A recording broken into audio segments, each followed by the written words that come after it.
All right, good evening, everyone. Time is 6:01. We'll call to you to order. Okay,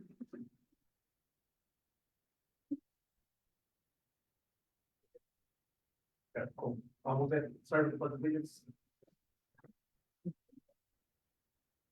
I pledge allegiance To the flag of the United States of America and to the republic for which it stands, one nation, under God, indivisible, with liberty and justice for all. Everyone. All right.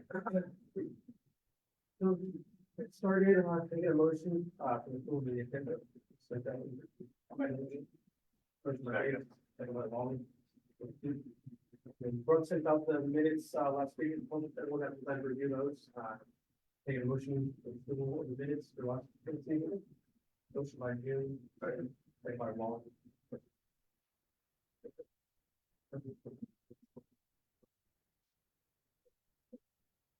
Oh, yeah, can I get approval, for the approval, we'll go back to the agenda, all in favor, aye. Aye. All opposed.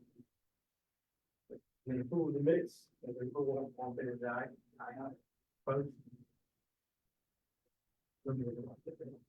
She'll be here. I would say let's continue on and if there's the clerk. So moving on to staff reports, let's go firefighter. Good. Hi, I'm Jason Jones, chief in the 4th Battalion, operate out of 1600 High. And so I guess that 4 with that 5, so leaving here pretty quick, going up to that 5 maybe as well. So just a quick report on what has happened since 2 of 23, it looks like we had 4 building fires, one or another, you got 4, 5800 block West Kellogg, and I think, I'm not sure everybody has this data, but, send it to you, we can send it to everyone. So- Yep, I'll publish it. So, yeah, all this, it was a shed fire outside the Economy Motel, it's just a bit of a rubbish fire, undetermined on how it started. 1200 block of West Patterson, undetermined detached garage fire. 6100 block of Maple was an accidental house fire, and 2700 block of South Syndicate, it's still in the investigation, it's still in fire. It was started on the exterior of the attic area. Some data to be concerned about, or at least to be knowledgeable of, is investigation is responded to with 16 fire scenes from February 20th through March 20th. And the origin and cause is investigated, like 16 seasons old and damages of 856,000 across the state. That's citywide, not this. So, couple of things going on. I think I spoke at the breakfast not that long ago, but we received 2 new energy companies and a ladder company that are now in service. One is at Union Rock Road, the engine and the ladder company, and another engine is at South Hydraulic. The Deeper and Hydraulic. So, but those are just normal replacement. Wasn't really plan. So always fire department always appreciative of getting the new equipment. And all the county chiefs recently got new vehicles as well. So those are really nice and other things. We were in F-150 before, now we're in Tahoe. We like to do that. And for the setup for the command. So only a couple of things. I believe April, and I haven't seen it yet, but typically the state puts a burn ban on in April because it's burning off. But I haven't seen it yet, but I would expect that to see that. Does anyone have any questions or concerns for me from the fire side of things? Probably. You guys are easy bunch. One of my mentors back here, got to catch up with him. I appreciate that. Keep it going. Well, I will move on to GAP 5, and I appreciate your time. Hope you guys have a good meeting. Did you enjoy your ride out? I did, yeah. I was Heard a gonna. little story at Station 4 that was interesting for you. Oh, You saw any fires? yeah, I stopped, I did a ride along with Station 2, stopped at Station 4. You meet very interesting people, every once in a while. Every once in a while, yes. But it was a great experience and, especially to see, especially south of Kellogg and a little bit to the east part of the challenges with, vacant properties, the challenges with boarded up properties. That fortunately we don't have so many on our side, we saw a few, but how we're gonna address that as we get into the, one of the biggest challenges we do. That's been a challenge for you guys. So, More so, like I say, more so in this town. yeah, I was very thankful for the opportunity, I'm also doing Citizens Fire Academy, coming up soon too. Oh, good. So, Yeah, you enjoyed that. Yeah. Thank you. Well, thank you guys. Have a good night. Good to see you. I'll turn it over to. Oh, yeah. All right, so folks, our city clerk, just jump on the Zoom call, we're gonna take a few minutes to allow them to administer our oath of office for the board, so we will do that now. Jamie? Yes, hello, welcome everybody. Let's see. All right, is anybody online needing to take an oath? I didn't know if Alex, does he need to take the oath? Martinez? Yes. Okay, Alex, if you could please turn your camera on for me.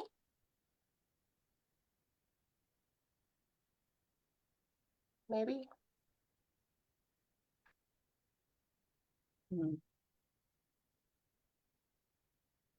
Okay, we will just move on and I will contact Alex. So everyone that's there, if you could please raise your right hand and repeat after me. I state your name. I can't hear you guys. Did I lose your audio? Really shout it. Can you hear us now? Okay, yes, I got you now. Okay. All right. I state your name. Solemnly swear to support the Constitution of the United States and the Constitution of the State of Kansas, and faithfully discharge the duties of the District 4 Advisory Board for the City of Wichita, Kansas, so help me God. City of Wichita, Kansas, so help me God. All right. Thank you, everyone. I believe Brooke has your oath of offices to sign and send to me. Alex, we will send yours via email. So we'll get that to you. And that's all I need from you guys tonight. Quick question, Jamie, if someone wasn't here, we have 4 of our board members, or 3 of our board members aren't here, do they just need a scheduled time with you at City Hall? Yes, they can contact myself or Sasha, and we can do an oath of office virtually with them. Awesome, thank you, Jamie. Yeah. Yep. Have a good evening. Thanks, Jamie. Bye. So we're back in the staff reports, Edie? Hello, everybody. I'm Officer Cowles. I'm out of the Old South Bureau. For everybody who's new or is not aware, DAP 4, like south to the west. I have the statistics, for all of DAP 4, something I'd like to go over. I like to compare month to month and year to year, kind of give us a range of how we're doing. Part 1, persons crimes are all down, except for aggravated assaults. They are up by 5 cases. For the year. I tried to dig into it. I can't find if there's like a commonality of that. Aggravated assault. For the back. Usually sometimes before, sometimes bad, something like that. It's all. As far as property crimes, we're actually staying pretty even on larcenies, burglaries, larcenies. For month to month, on that, we're only up 2 cases, which are good. The alarming number for that is very year-to-date is that is attributed to obviously high days of years. I've been here personally myself, and so when we're talking about that are the previous roads, and how easy they are. You know, again, we recommend walk the car, try to keep it as low as possible. See if you can switch, especially one that has broken out and goes. So.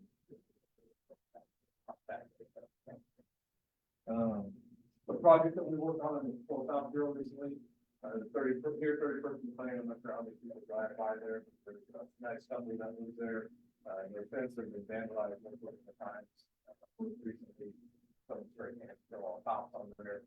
I contacted the Wichita Police and Fire Company, and I worked with them and raised some funds to add that to that.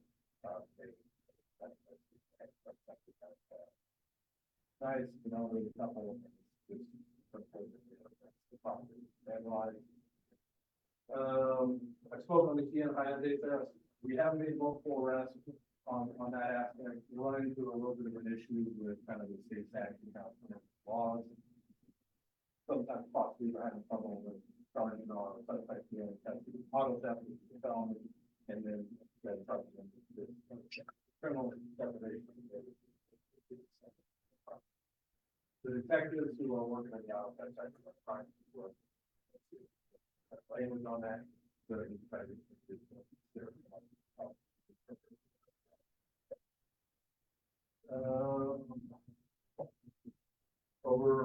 We've been doing sport community events, warming back up again as well. If something your neighborhood association or something really that's well, you know, take these out, we can I think it's very exciting for kids. I made a fool of myself, like we'll have to come out and be part of it. And then the last thing I'm going to talk about is this isn't another brag everything's sorted out for this month. Close out here, we're actually focusing on a couple different projects in that three.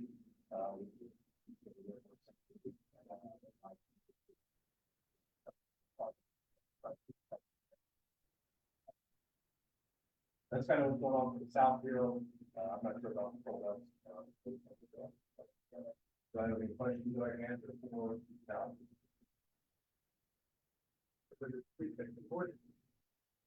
You wanna just talk about instead of having a cell control and then it's going where the house would get it. Sure. I was off that night, from my understanding, when I did some follow-up on that situation. I don't want to give too much information for the case, so we've been having issues with our secure locks and our substation and doors around them. There was a person who entered it with a firearm, making two silent parts. Officers were able to utilize other people, weapons to be background. And it took quite a few hours to get simply the scenario yesterday. But thankfully, everything was yesterday. Take that first.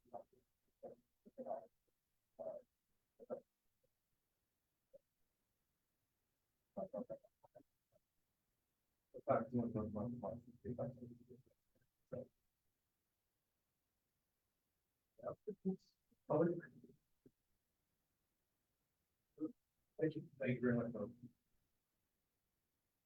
We're moving on to library.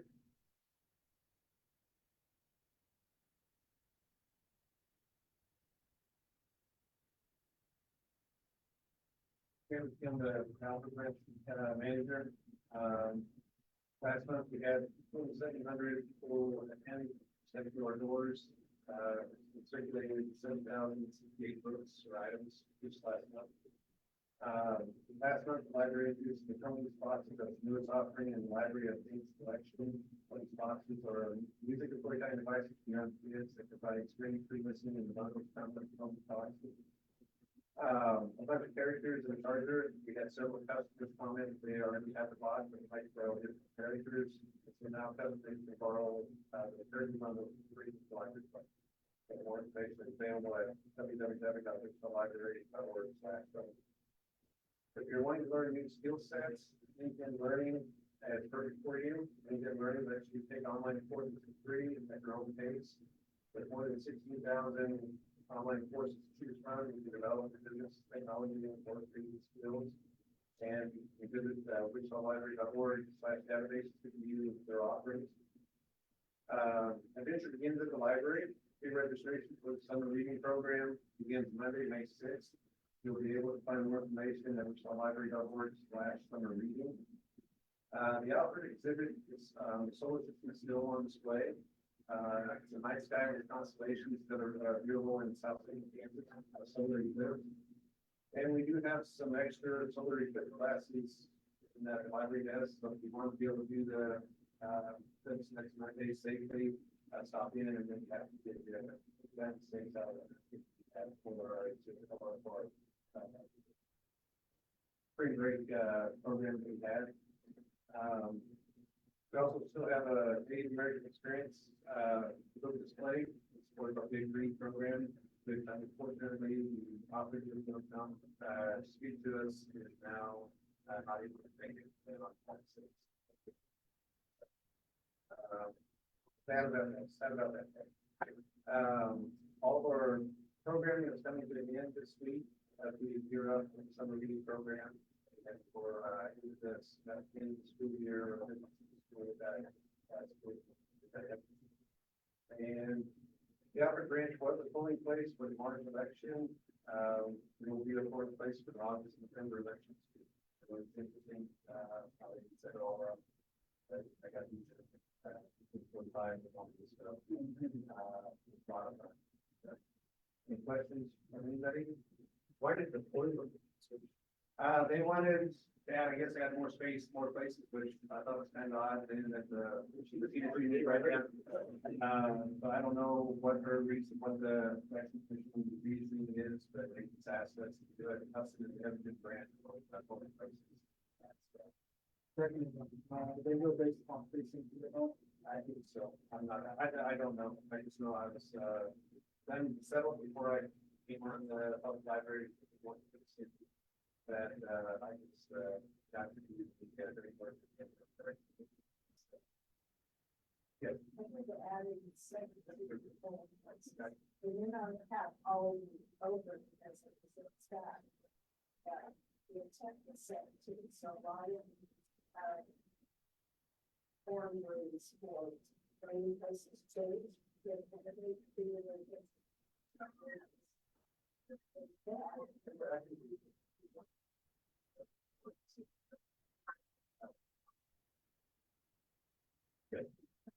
Put out any materials or recommendations on reading or other items you can check out around the election?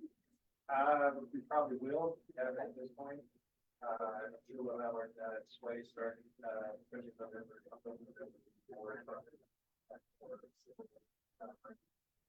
Very cool. You know, the board. Over.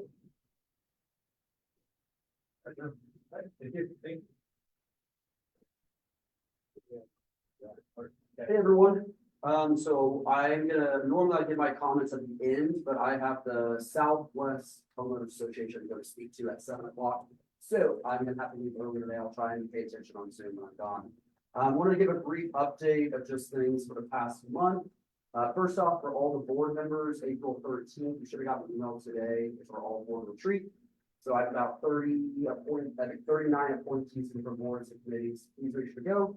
It'll be a good opportunity to meet with everybody else. I also have about 6 openings still on some of the boards. So if you know someone interested in serving, reach out to me. I'll let you know which ones are available currently. But all of you were reappointed at the last council meeting. So congratulations, plenty of the other office today. And I appreciate all of your advice in this.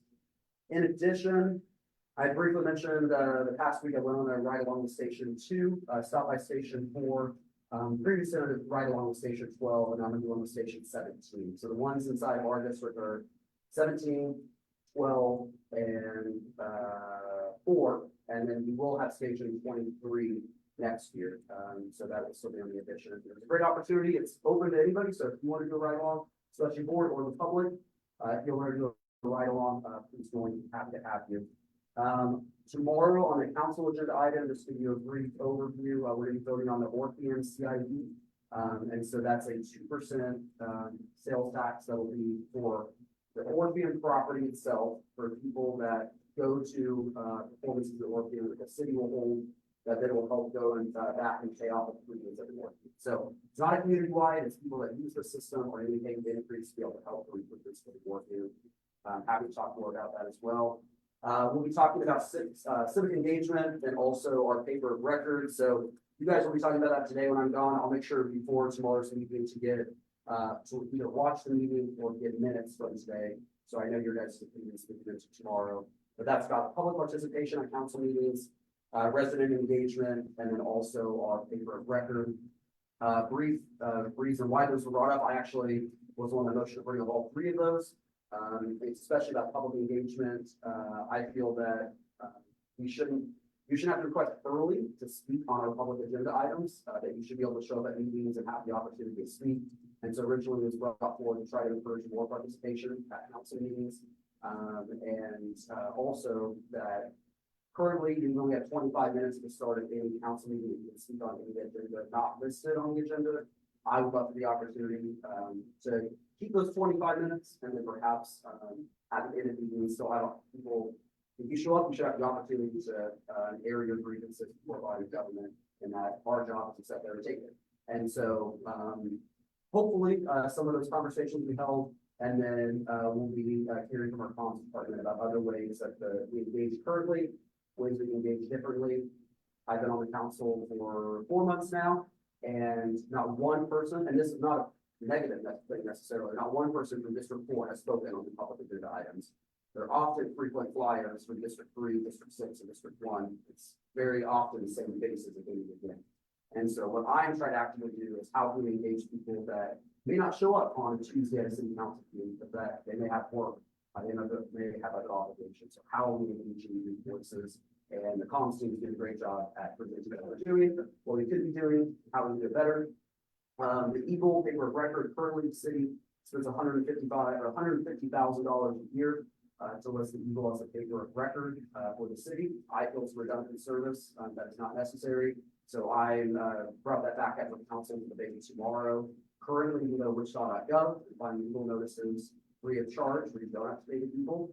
Right now, we're asking low income Michigans to subsidize people that can afford to pay people to read notices. I feel that's not the best use of taxpayer dollars. So we'll be debating that tomorrow.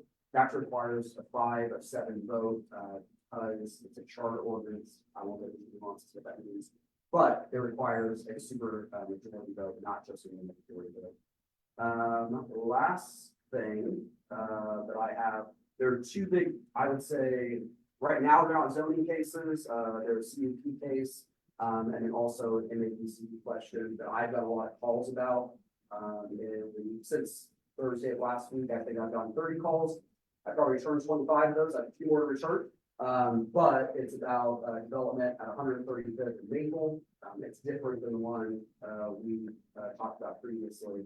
135th and Maple, there is a open parcel of land.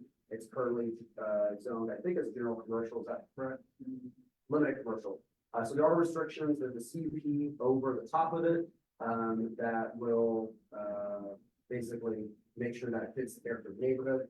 Right now, there's requests to not amend the CUP, adjust the CUP for the application. Residents in the neighborhood are very concerned about that. It's Dollar General that's looking to build an 135th and Maple, a pretty large warehouse facility. So I got a lot of calls about that and talking to the planning department to figure out how we can get civic engagement on it, because I think there's been so much opposition. So I'll talk to Scott again, but I imagine that might come before this body.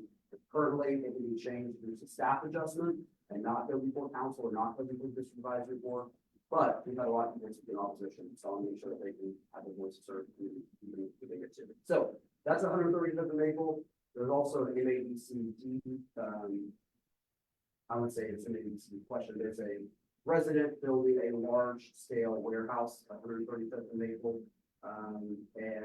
Some of the neighbors are concerned. It's a little bit west of the project. A lot of the neighbors are concerned. It's like barn type structure that it doesn't fit the specifications currently. So maybe he's looking at it, whether or not it's too tall, whether it meets specifications. But I've also got a lot of calls out for this project. So I'd say between both of them, probably 40 calls in the past like 5 days.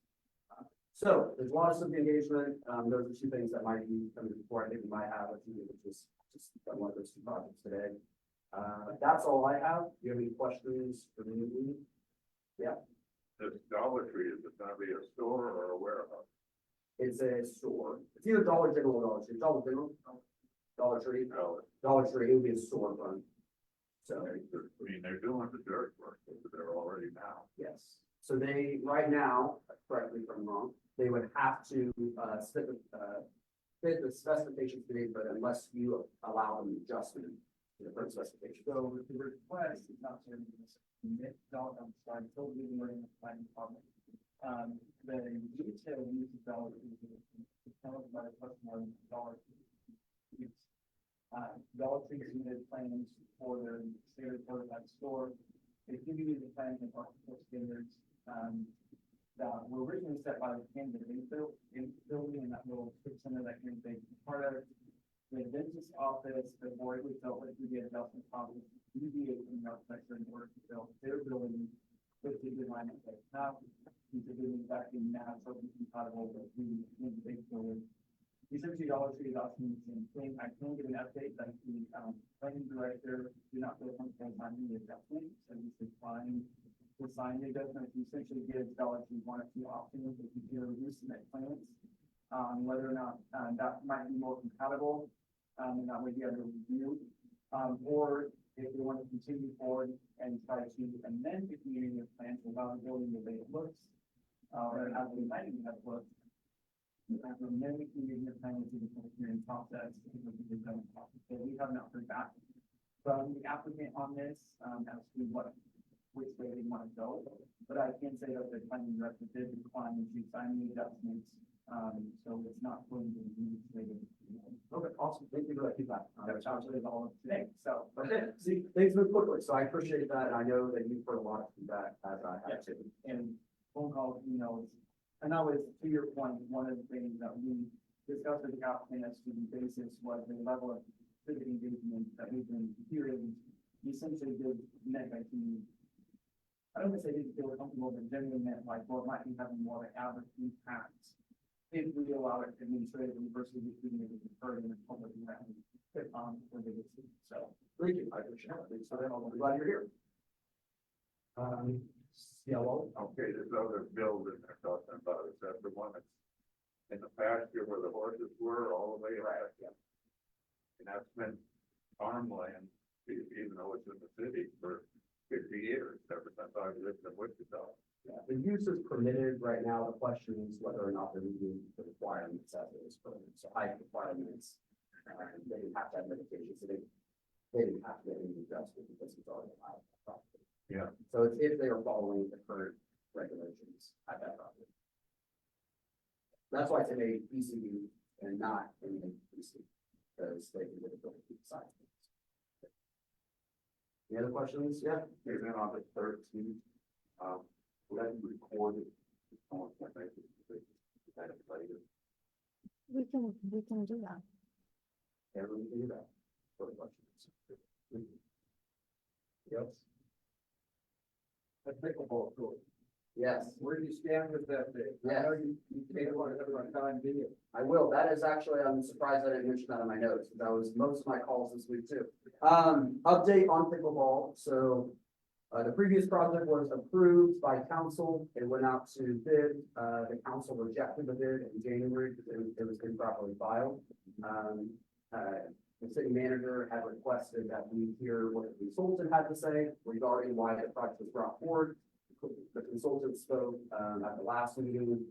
I feel uncomfortable spending $6 million to build a pickleball court currently when the city's facing $1 million deficit in the coming years. And so my proposal, and staff is looking at the future of pickleball now. My proposal would be that we would spend $2 million towards the, regional facility at, Riverside to see if it's possible to be able to not spend $6 million, spend $2 million, so the same objective. Still put a neighborhood pickleball facility at Southwick, so there's still looking pickleball there, for individuals that live in that neighborhood. That would necessarily be a regional destination, because building on a greenfield is far more expensive than building where there's already, building, there's already, bathrooms, there's already lights, there's already water, instead of building a greenfield development. And then direct the rest of the $4 million, say, or direct, it would be $1 million, that was a little speculative, direct the rest of the funding to go towards, homeless, outreach, to build an emergency shelter. I feel that's a more pressing need for the community is emergency, homeless shelter and pickleball. Knocking on doors, when I knocked on the campaign, I knocked on 4,000 doors. I had one person in favor of the pickleball court. It's the people that have messaged me that play pickleball don't live in South Wichita. They live outside of South Wichita. I don't think South Wichita's number one concern is pickleball. I think it's roads, infrastructure, public safety, the basic function of government. I think we could still have a facility out there. I'm still a strong supporter of our rec division. I think we could have a facility, but not spend $6 million on it. So that's where it stands. It'll be coming back before the council for probably at the end of April, to be determined. So, okay, thank you for that. I thought I was gonna get one day. That's how I got pickleball. Absolutely, wrap it all together. I throw good money out. I will not support $6 million pickleball place. So if the rest of the council doesn't like the Riverside idea, I will vote for it. We need to spend our money like it's coming out of our own pocket. It is coming out of your pocket. So, that's the update I have. Any questions? I know the mayor's here as well. Mayor Wu, would you like to speak? Sure. I'll just briefly say hello. Thank you. You know, this is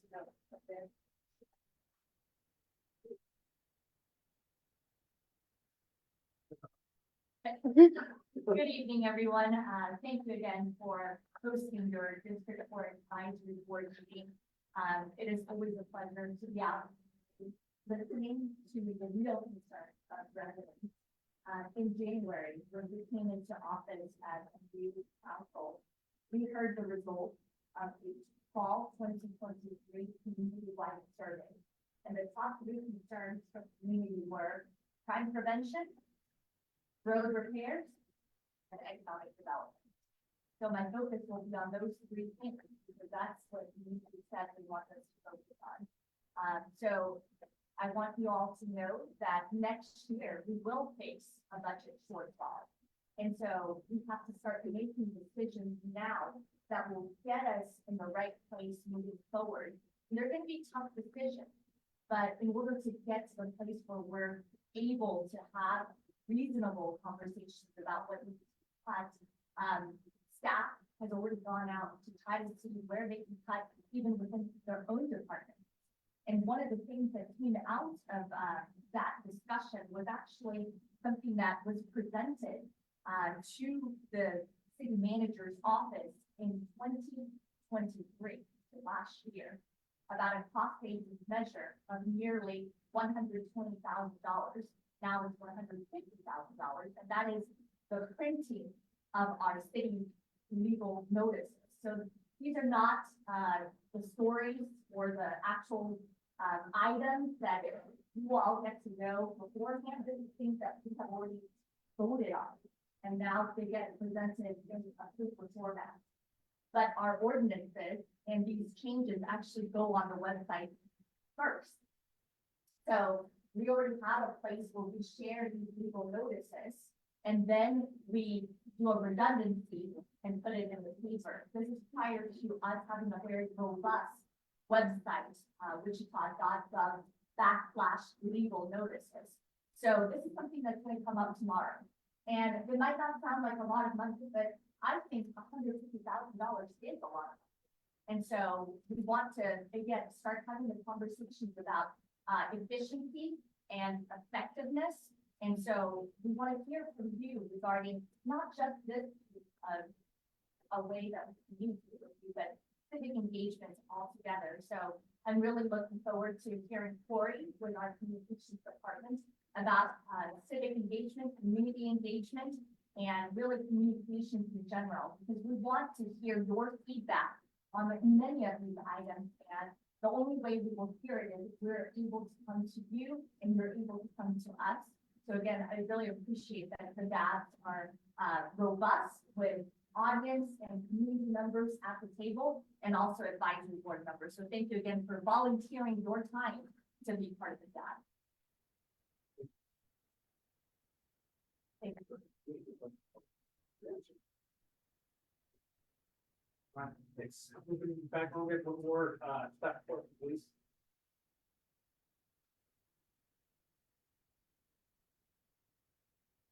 Officer Perkins, I'm, in Patrol West, I guess I didn't get the memo that we changed to 6 o'clock, I don't think that's off there. Yeah, we could. So, did they put out any statistics? Yeah. Okay, DAP 4 statistics, I went from 3.4 to 4.1, which is last month. I don't wanna put out statistics that they already put out. Yeah, we did month to month, Okay. character last week. We will. And do that, all right. We did Second Chance Thursday for anybody here that doesn't know, every 3 months, it used to be every month. We do what's called a Second Chance Thursday. People have certain types of warrants. We put it out through social media, for these individuals to come and clear some of their warrants. We have, different agencies there, DMV is there. Gave, the DMV, we're able to give 10 people, valid driver's licenses, at that event, and also some restricted driver's licenses. It's the best event that we had. We had 240 people that came through the door, and we cleared 106 warrants. These were usually parking, traffic, some sort of other warrants. Like I said, this is the best event that we've ever had. We're gonna continue that here in the next 2 months or so. We'll put out where the next event's gonna be and put that out, different, social media outlets. We also go to, some of the businesses that are in the area, and we give them a flyer to some of our hotels, and give them flyers, and some of the larger apartment complexes, that's in the area. What we're having out west, one of the issues is we're having the parking issue at Urban Air. We're addressing that. We have a fairly new business that used to be where the Dave Johnson used to be, is that car lot that has fenced it in except for one driveway, on the back of their business, which is also a connecting street with Urban Air on Saturdays, Sundays. There's a lot of traffic there. In the past, the individual has towed cars from the street into his own lot. And then it said that, you're blocking his drive. And so we've addressed that in the past. I've had unreported incidents that it may be happening again. So we're going to do that. We're working with traffic engineers, to put out some signage about city signage and parking, and contact this individual again. If we do find, the problem is if he tows this and the person says, yeah, I was probably parked in violation of the signs he put up, and then they just go in, pay the money to get their car out, we don't have a victim. We can't find who that person was, but if we find who that person is, that person that towed that is going to take some charges. Basically, criminal defamation, it was just like they had stolen the car. We're doing another fire department inspection with the old Canterbury Inn on West Kellogg, which is called the Economy Inn. A couple months ago, we did a fire department inspection out there. They had quite a bit of stuff that they had to fix. So we're going to go through that again. It's going to be on April 10th or 11th. Some of the complaints that we have, Pawnee Prairie Park, the abandoned building that's on the Tyler side, 2625 South Tyler, boarded up. We're working with the Parks Department. We put up with some OSB board or plywood, getting pulled down. We're looking at a more permanent solution to solve that. Officers are doing directed patrol out there, giving me the feedback. They're making quite a few traffic stops. Parks are closed at nights. They're in there. We may be doing a special assignment before too long with our CRT individuals. And we also encouraging them to make reports so we can kind of see a frequency of when this is happening. Part of the Patrol West Bureau goals are to spend more time in Delano and the hotels and motels that are along town long. All of the hotels and motels, we have what we call open top projects or complaints. where officers, when they go out and work a specific hotel, they document it under that specific hotel. A lot of times when we have a very big complaint like speeding on Kellogg, we open one complaint, it covers all of Kellogg. You know, somebody says I ran radar at Hillside and I ran radar at Ridge, and it really doesn't, it all gets thrown into one big old thing, and then you're trying to figure out what is exactly going on at Ridge. When we've got 119th and Kellogg and Seneca and all that roped in. So we're paying attention to those, doing active past research of what's going on at each one of those hotels. Some of them, when we look at the history, don't need as much attention as others. So we're gonna spend the time at the ones where we need to spend time at. In the Delano district, we're doing what, we have an internal form in the police department, we call it full report. Basically, if I go to your business, who do you want to get up at 3 o'clock in the morning when your front window's broken up? And we are collecting that information, for starters, at every business on Douglas from McLean to the 1700 block, and then we will expand that out. 3 of our, 60 officers last Wednesday walked a couple of blocks, foot patrol down there and passed out the full reports for that. We're gonna do more bicycle patrol, and when there's, baseball games, gonna start seeing more full patrol, and individuals down there during that. One of the things that's in our Bureau goals that deals with Delano is to clear out the homeless camp, pretty much reassure visitor safety. Caveat to that also is we're not just going to leave the homeless, we're also going to try to give them offers and assistance, and maybe some resources, to get them off the street. We're just not gonna relocate. If anybody knows anything about policing, you can't relocate yourself or you can't arrest yourself out of a problem. So, and then also we're working a West Kellogg, what I would call a broader complaint of the individuals that are running across Kellogg. For some of the old timers like me, you remember that game Frogger where the guys were trying to go across the highway and not get ran over? We just had an incident last week on West Kellogg and Ridge Road where we got hit coming across. Prior to that, we have worked that one of our lieutenants actually wrote a citation for an individual that they saw and arrested somebody with one.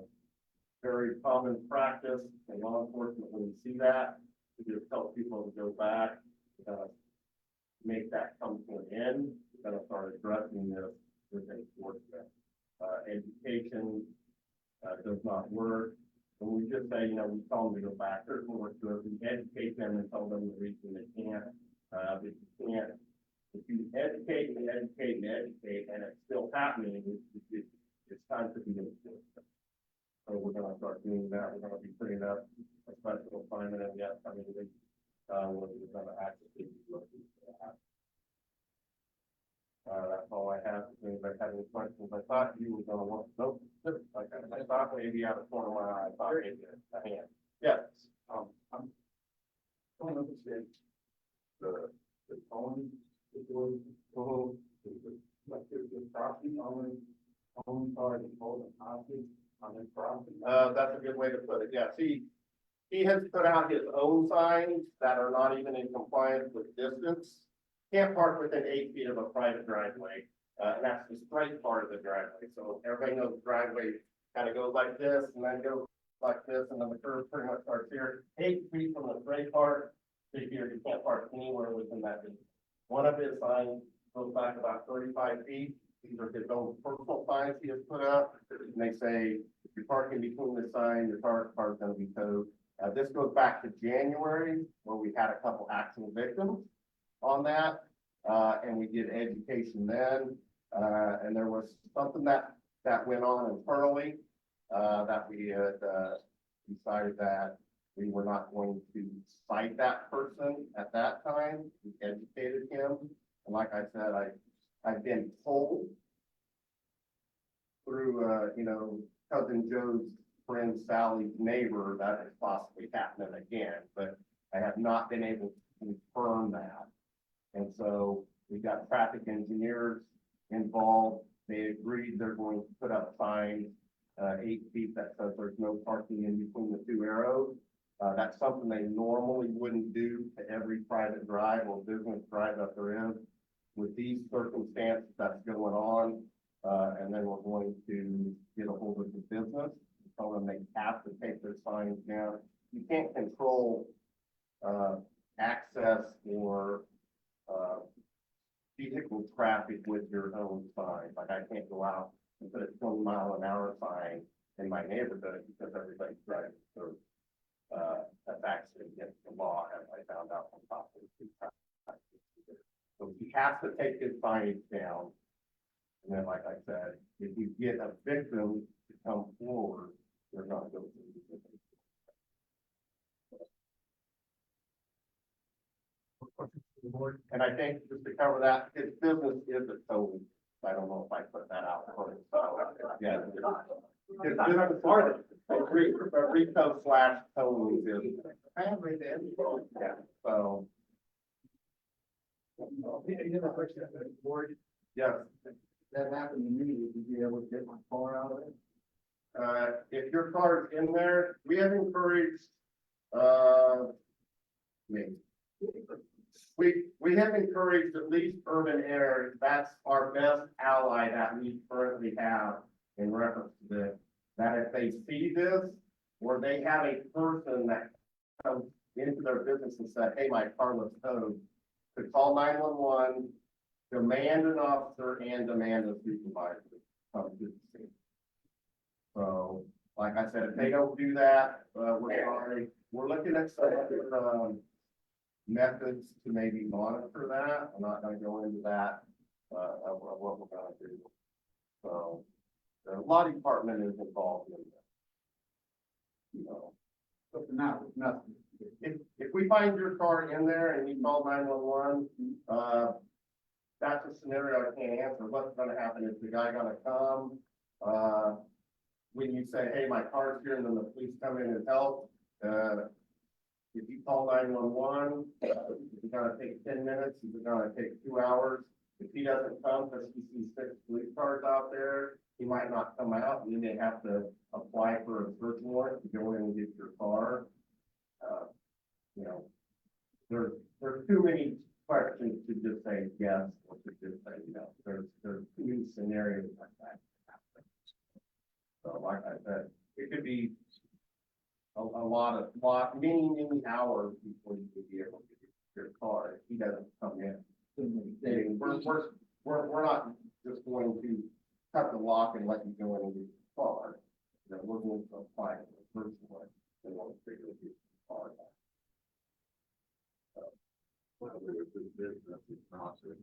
Not always people there. What has happened, at least in January, is they're waiting for the person to come out of Urban Air and look for their car, and then they'll say, your car is in here, and then the person, they point out their homemade signs that say, you can't park here, we towed your car, you're in violation of these signs, and then the person pays them, and then we know of one unreported victim, as one of the persons that had an identified victim, but they were letting the guy car out after me.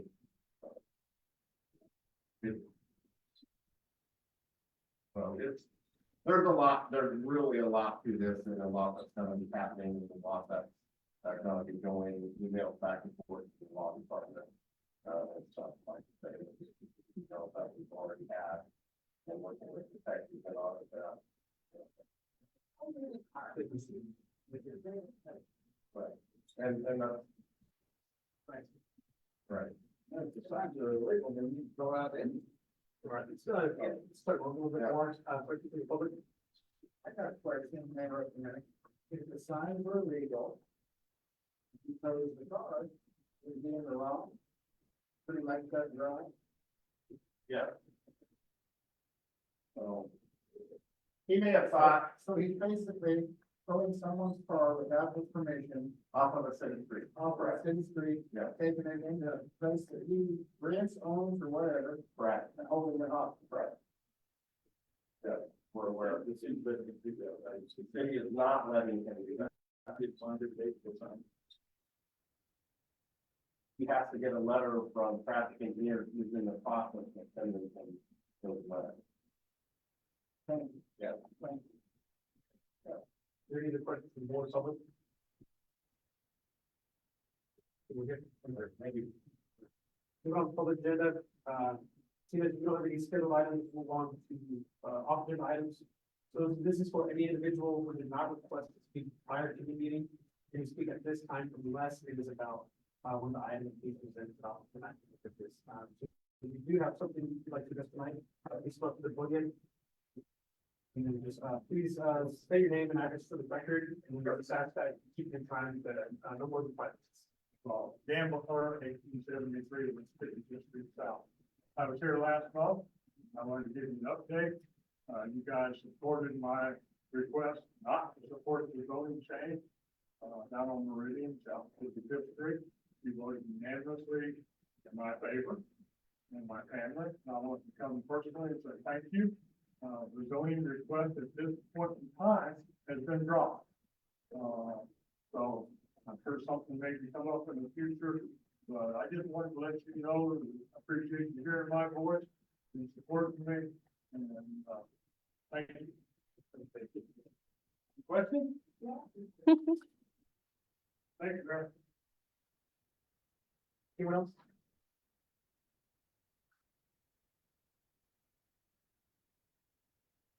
I'm Barry Shield, this is my wife Cindy, we live at 456 South Necker Street.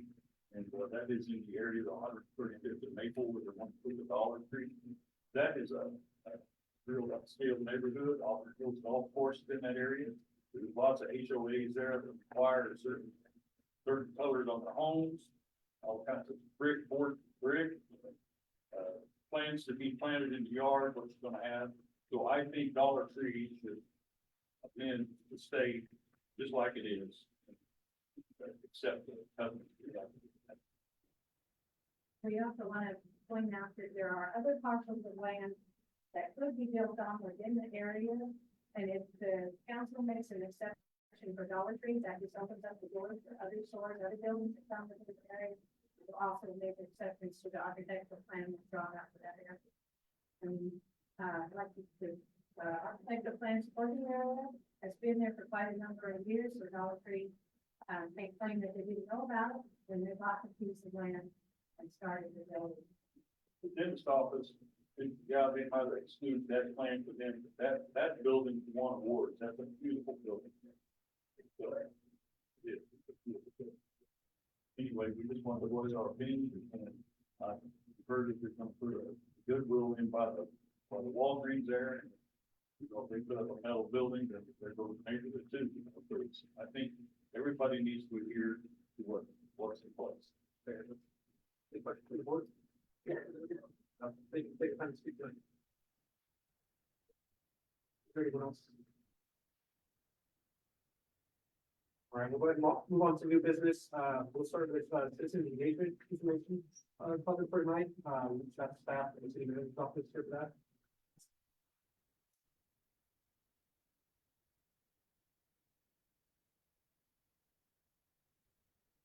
My name is Corey Bucknell. I'm a communications specialist with the Communications Division of City Manager's Office. To give a framework for the two topics I'll be covering tonight, talking about how the public can participate in city council meetings and how the city tries to communicate and inform all the residents of Wichita. The impetus for this came out of the resident survey that was conducted last year, where we found that public information services received a low score from the survey. And this is an area where perception really doesn't come out, right? I'm going to talk about all the ways we try to communicate with you. However, the residents who took the survey feel like they're not doing it. So there's a disconnect, right? So hopefully the conversation we can have is about how we can connect those two things so that we're communicating as efficiently as possible. So let's start with public participation and engagement. There are two ways to participate in city council meetings. That is to get on the public agenda ahead of time, or to speak after an agenda item where there is public comment available. So currently, public comments are allowed on the public agenda as outlined in the city code there. We have to get a hold of the city clerk ahead of time, get on the agenda, and it's going to be the first 25 minutes, right? And each person can only speak for 5 minutes. That's really the number of people who are able to speak on the public agenda. Like this said, requests to speak on the public agenda are handled at a first come, first served basis, up to 7 days in advance. Speakers will have 5 minutes. Anyone wanting to speak on an agenda item that is up for discussion, so have to be presented by staff and then comments. And citizens are allowed 5 minutes per agenda items. We were looking at how we compared to other similar cities in terms of allowing participation at council meetings. Those are the cities we looked at, most of what was born in the city and Kansas City. And we have found that not all cities even allowed public comment at the regular council meetings. And those that did, the registration process for those, Wichita and Kansas City do not require advanced registration after an agenda item. We require to speak on the public agenda. And just so it's clear, the public agenda city council is just like that for items not already on the new business, right? So you can speak on any topic you wish on the public agenda, which is separate from speaking after and new business items. We go back, sorry. Wichita folks allow 5 minutes. Allow comments for 5 minutes. Other cities review had shorter time limits, as we see on the next chart. So we allow 5 minutes, as you see there. 2 cities allow 3, cities allow 2 minutes. Kansas City doesn't allow public comment at the regular council meeting, only at the council standing committee. That's when they allow 2 minutes. Skip this one and this one. So the question is, we think that at least compared to these other cities that are doing a good job of public engagement. However, the question is that good enough? As Councilmember Blackstock mentioned, he would like to not put the limits on it, right? To allow even more people to can show up to speak, given that opportunity. That's the discussion I know wants to all have. That on that. Now it's work up to you. We can go to the next item and talk about it all at once, or allow feedback on this one right now. Or sorry. No, there's time to provide feedback right now. I would like everything that Dalton said, I disagreed with, but again, mentioned, if people want to speak, if they want to speak, and it. I like how Dalton also mentioned that in the public servants. Well, as that, they serve us, let them involve us. They should sit there and take it in. Question for you. So when you were comparing other cities to Wichita, aside from the timing of how long people are allowed to speak on the agenda, discover anything interesting or innovative about how other cities are receiving public comment or engaging with the public? So I didn't look, I was the one that specifically did that research, but from the discussion, I don't think there was anything significant different. Just again, timeframes and fairly simple. Do all comments that are made have to be in person? Or is there not to do through Zoom also? So that is a good question, and I think a good discussion topic as well. Right now, that seems to happen at workshop meetings. It was happening during COVID, rather than there, and that doesn't seem to be the case today. So that's up for discussion. That's something that should be more. Yeah. I believe that it should be more available. You know, it's hard to give something to the public, you know, especially during unprecedented times, and then take it away. And I think that if it allows more engagement, that would be positive and kind of its own structural challenges to manage it, but that's just the way public government is. Very good. Mentioned that there was measures this, Yeah, and I will get to that in the next topic, but yes, I think so, and I think we'll show that. If you want me to explain more right now, okay. We come to the public. I think you might have done. Thanks, man. And the question, because that's the topic part of the presentation. You explain if you know, how every county does public comment and how USD 259 does public. I don't actually. If you like, yeah, sure. I'd be like it. Good evening, I'm Tanya Cole, Assistant Town Manager. For public comment, we take, comments, folks can come in person, we don't take remote. And it's, as, you stated, first come, first served, we have to sign up until 9 o'clock. And the time limit is 5 minutes. Enter the next time for public comment.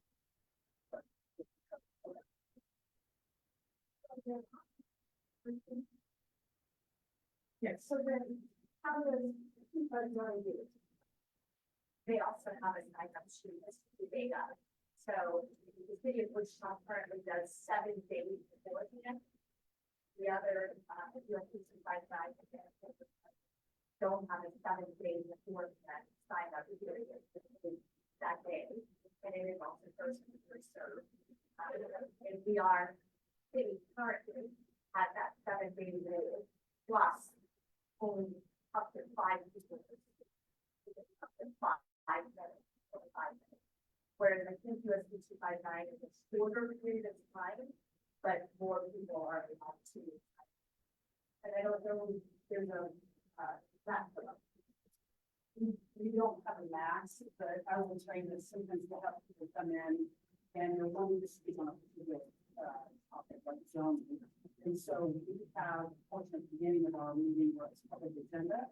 So, we will open it up to the agenda, but if it's something in particular that's on our agenda item, we will defer that public comment before that. Or can you speak to the city's recently representation for that 7 day? You know, I think that's something that's been in place for quite a while, and I'm not sure what is going on at the time that they permit the requirement. And I'm not sure that what about the expenses of that. I'm not. How far in advance, as far as city council meeting that was supposed to. They are posted up like Friday. So, Yeah. Well, but I will say the 7 days when someone's speaking on the public agenda, it's for something that's not going to be on the agenda. Now, if what they want to speak about does end up being on the agenda, they have the opportunity to show up and speak on that without that sign. And is that portion, public items at the beginning or the end? Yeah, right. First, down.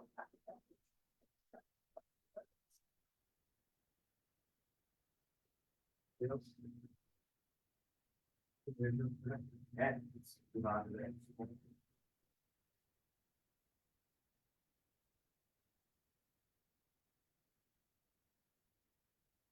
As I mentioned earlier, the resident engagement survey showed that we feel like we're not communicating well.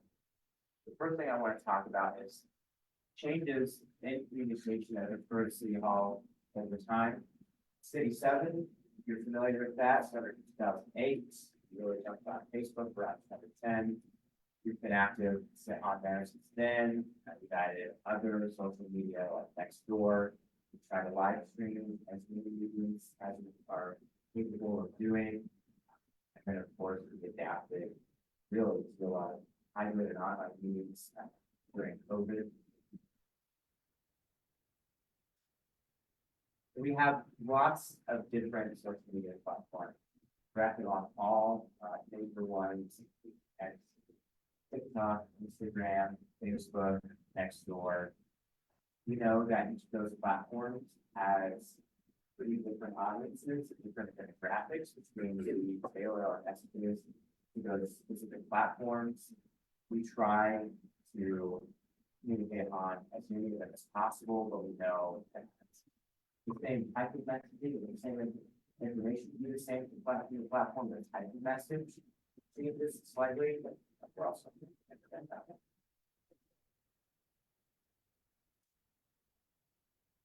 Who are we most hearing from? Who communicates with us the most? It's very engaged residents, like the advisory boards and other city boards. Then there are the people who we hear from when they're upset about something happening in their neighborhood. For most people, outside of paying their water bill, they come to the city website because of the planning issue, planning case in their neighborhood.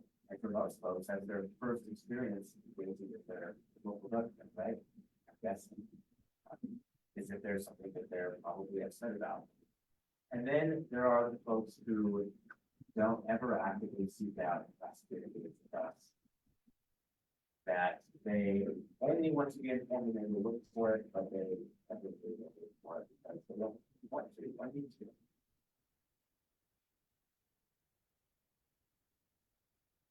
I mentioned the resident survey. So after that, and I will say that the resident surveys do drive how we communicate, but this came out of the most recent resident survey, right? So the bottom axis there on that chart is the level of importance of certain issues.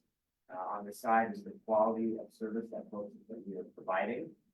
And so we are focusing on that bottom right corner, things that people feel are of high importance for low quality services that we're providing. Amongst those are street repair, public information, how we communicate with folks. And the question is, do we feel like we are communicating even though folks don't think that we are, right? So there's a lot of slides in this deck where we are showing all of our communication efforts, but this is when I'll get to that gap. People don't feel like they communicate. So it's either we're not reaching people where they are, or we try some different methods. For council meetings, we broadcast a lot of meetings and workshops live on YouTube, Wichita.gov, and Civic 7. We broadcast the agenda review. We've had multiple evening council meetings over the years. Turnout kind of varies. It really depends on the topic. And there's high profile items that we're really excited about, get them to fill up. We also have our mayor and people who go to several speaking engagements. There's weekly media briefings, Thursday mornings. Everyone knows about that. Sure. We have district advisory board meetings, 6 every month. Those are in the evening. Periodic district breakfasts. There's also direct emails. Your council members send out a newsletter monthly. There's you can call your city council members and talk to their community service representatives. All opportunities to reach out and engage with the council and the mayor. Several committees. There are 39 citizen advisory boards and committees. All of those meetings are open to the public. Many are live streamed. This one's being live streamed right now. Do engagement on the budget every year. Lots of engagement on the budget. There's been a couple of budget workshops already. I believe just like the latest for social media town halls. By the way, they'll happen on the 9th, 15th, 5 and 7. There will be a budget simulator. And we will talk about the budget at all of the DABs. We have several council meetings. It's already been at some. You can reach out with questions to budget questions at Wichita.gov. And there's lots of information about the budget process website. Speaking of the website, there's directories on the website. You can sign up for all of those newsletters I talked about.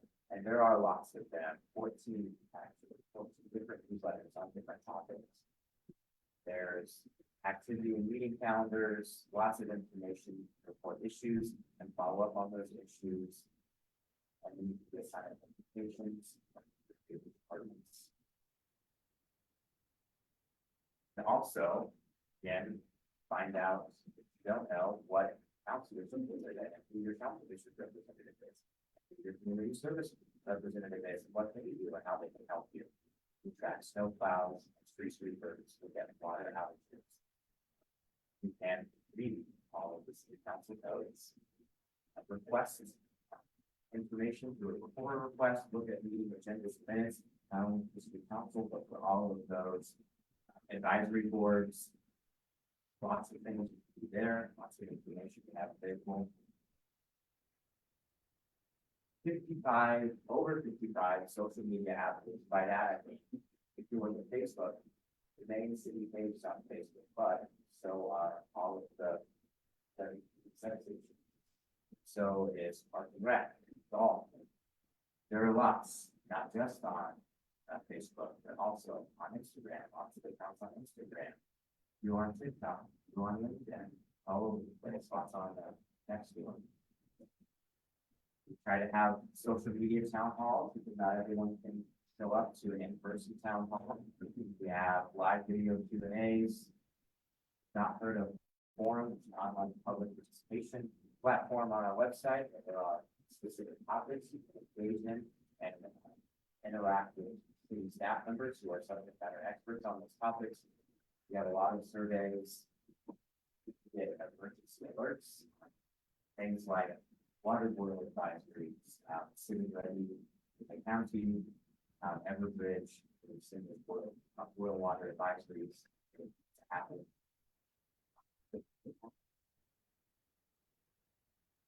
Other opportunities for civic and citizen engagement, which is civic engagement academy.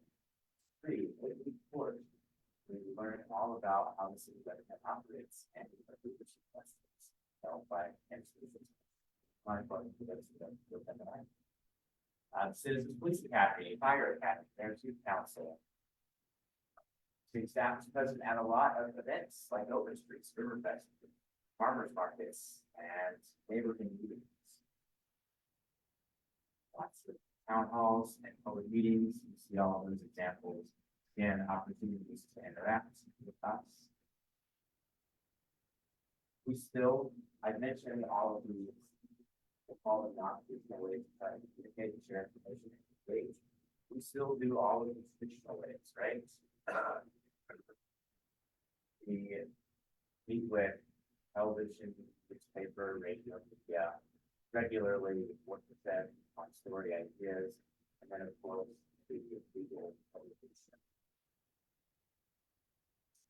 And then this exercise, one that I do with civic and folks, where I bring up several different topics and ask folks in the room which of these or those would work.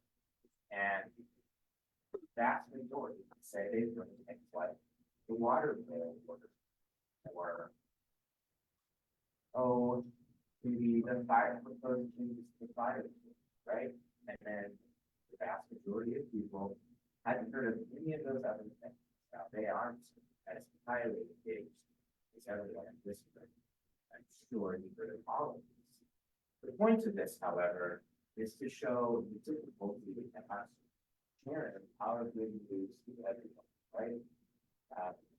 All of these we think are important topics to cover, but if you've only heard of two of them, and the first two are kind of negative, then your view of us is probably going to be a little negative, right? We do a lot of great things that no one knows about because we have challenges to consider those great things. We have recently added a more untraditional way of using folks, communicating with folks, that is through the use of influencers, social media influencers, and what we call neighborhood influencers. Social media influencers really are what probably was referred for it. Never heard that term. People on social media with a large following and credibility. So there are a couple that we actually contract with. Will share information on our behalf. We'll tell them this is a topic we'd like you to help inform the followers about. So. So they will share their information. For example, we talked about, that's.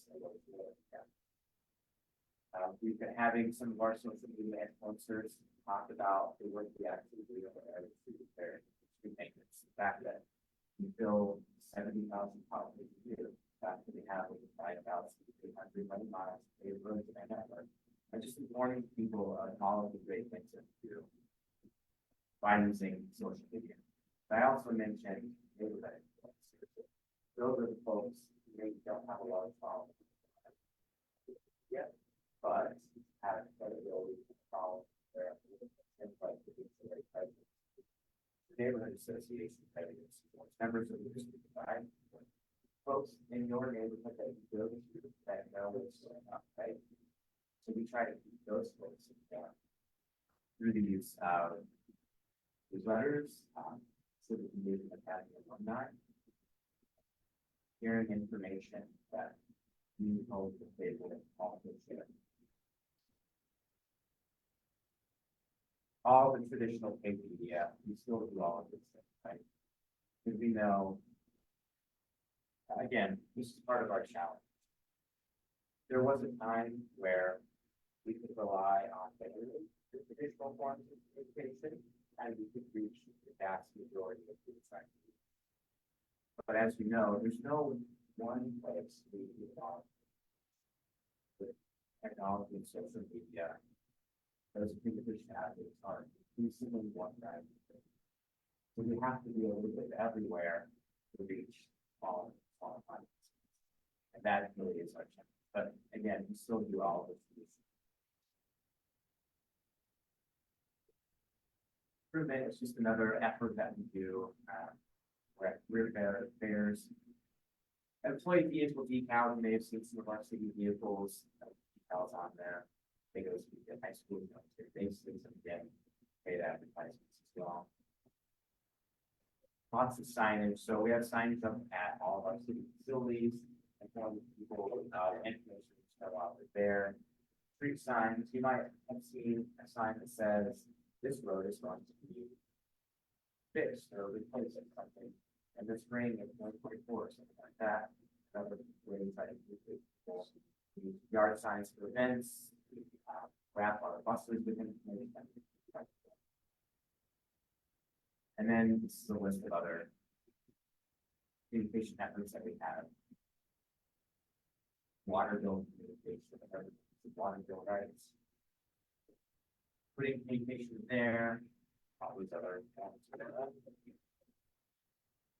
We also do internal communications. Again, we know that if you know city employees probably would spend inside out, right? So we try to keep our employees informed about what's going on as well.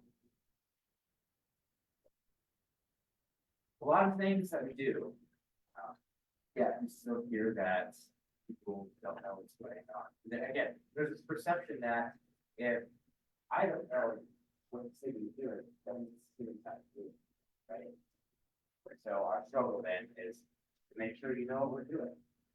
But obviously we're not using the rituals. The question really is, how can we better reach people? How can we better engage with the company? I know that, again, my job in the communications department, it's a lot easier. You can tell me exactly where you want to do that. It's something that we want. We also know that the feedback and the engagement that we ask for is so much better if we have the full background on the top, right? And so for a lot of reasons, it's better for us as the government who all are highly informed and have easy ways to share the feedback with us. That's what we're here for. Our action, which is president that works right back. Now that we're talking, you know, what's good, it makes good more sense. It's probably pretty good to those follows with them. But yeah, the more sense, it's pretty cool. I've never felt like you guys were acting. Okay. I think that's a big compliment. So I think all forms have been awesome. I've never felt like, you know, yeah, that's it. All right. So for the people that said in the survey that they didn't feel they were being reached the right ways. How did they access the survey? Okay. So you do, like, mailing? So, for the survey, we do pay, a nationwide company that's like, basis to surveys the cities. And so they, with the money that we gave them to do this, randomized and sent it to 5,000 homes or something. I don't know the exact number. I don't know really got those addresses, but yeah, we do mail it sometimes, but it is expensive. Yes, it is costly. So we have to be strategic about the way to do it. And that's what topics. With an unlimited budget, of course, because mail things to everyone, but eventually. But the thing, they could go away. One thing that I thought was interesting is on that chart that said, ranking quality and importance. That land use planning was in both the low quality and the low importance, but that affects the top three priorities of crime prevention, road repair. So maybe an opportunity there for education, but that can get pretty tricky trying to educate people about their topic. Yes, I mean, my personal opinion, a lot of these is really down to education. And then figuring out where that education should go, but again, that type of feedback, like, we see that thing, and they're not quite getting or understanding the question of the topic. So we'd love to give that education better, it's that challenge of where we put that out there so that.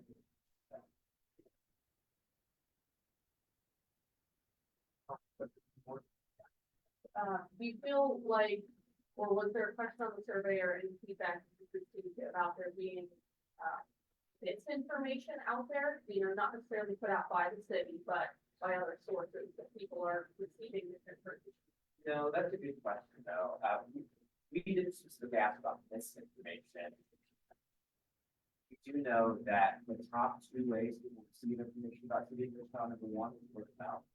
Number two is social media. So obviously, lots of opportunity for misinformation on both of those.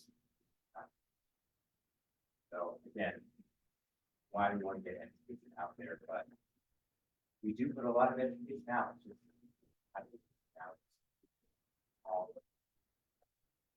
I wonder if it's possible, but I wonder if it's possible that there's too much, maybe not too much information, but too many of information. Absolutely. Yeah, so that really is the issue. With so many opportunities and options to get information from, people tend to pick the one that is first, the one that is the type of information they want, but it might be the one that where they're never going to see it, right? We don't have a presence on Reddit, which, if you go to the Wichita subreddit, it is pretty informative. Lots of people like stuff. So we're talking about, okay, now have a presence on Reddit as well, or how would that be received? Another thing that we've been doing research with the cities on how we make these Reddits. If it's not that one, it's going to be another platform next. It's part of the challenge. Yes, there are too many options. It would be easier if everyone was flat to go to 5 months, if everyone just know that we hit everyone that it takes, but many choices, and it's hard to do that all of them. Well, what would it mean for the city if it does narrow down enough to do it? Yeah, I don't know. It's a question. Feedback. Yeah, I didn't see that to study on age demographics, but because I think your average age is probably 63. Okay. How many people are on at 63 are on TikTok and Instagram? Huh? There's no way that is. Yeah, we don't even know what what that is. So I'll tell you Or, that, yeah, that right now, our most active social media account is on TikTok, and I do know, if I look at the graphics, that it's everyone in the ages of like 16 and 29, 32, around that. Very active, and I can tell you that demographic is doing a great job. But you're right, though, so all those different platforms. Send me something in the mail with my water bill. Yeah. Okay? Again, another example of, if we want to reach everyone, we have to be in all these places, because the Venn diagrams of all of those things, because those something just like that. I think brought up, some statistics for the TikTok, so it's like 16 to 32. What is it for Facebook? You have to go off the top of your head. I don't know off the top of my head, but yes. Yeah. I appreciate that. That, yeah.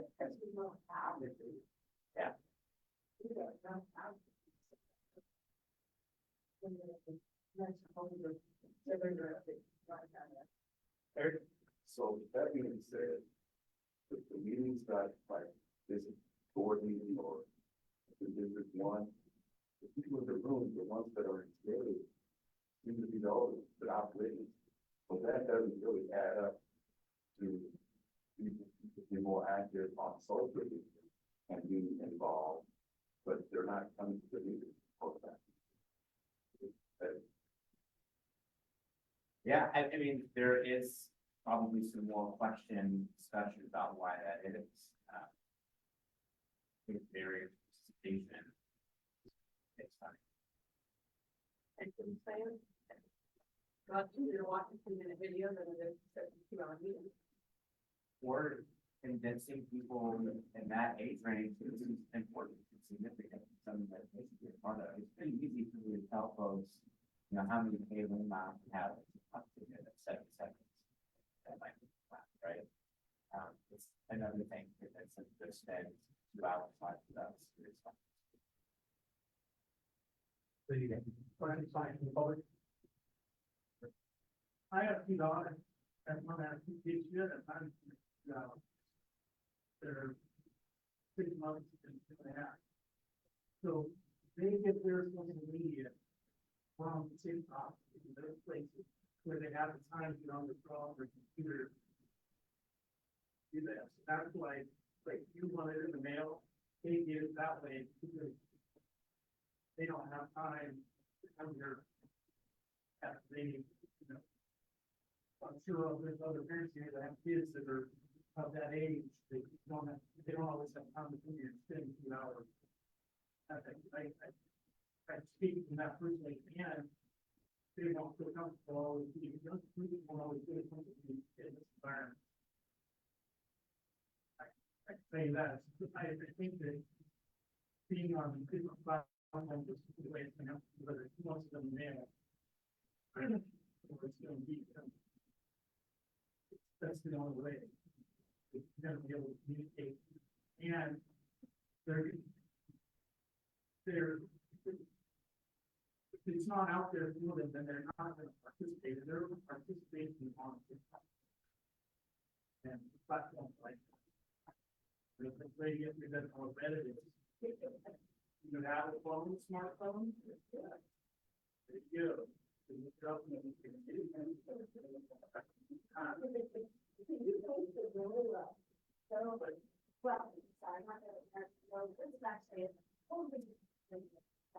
But at your disposal, which all the library, where you have at your disposal technology centers that can teach you how to use whatever program, technology, whatever you can do. So you get one of us for an hour at a time, and we sit down with you and teach you how to use whatever social media. So even if you don't work for the small, government, or library. So you have that at your disposal if you want to. I didn't know that. That's good to know. I didn't know that. So, 24800 ask for technology from our number. Well, I spent a lot of time trying to find out what's going on. I've been all over the place and I did not find. They used to have permits. Yeah, so we can help you with the stall, or with the stall, not definitely, I mean, whatever that you need, because we have it.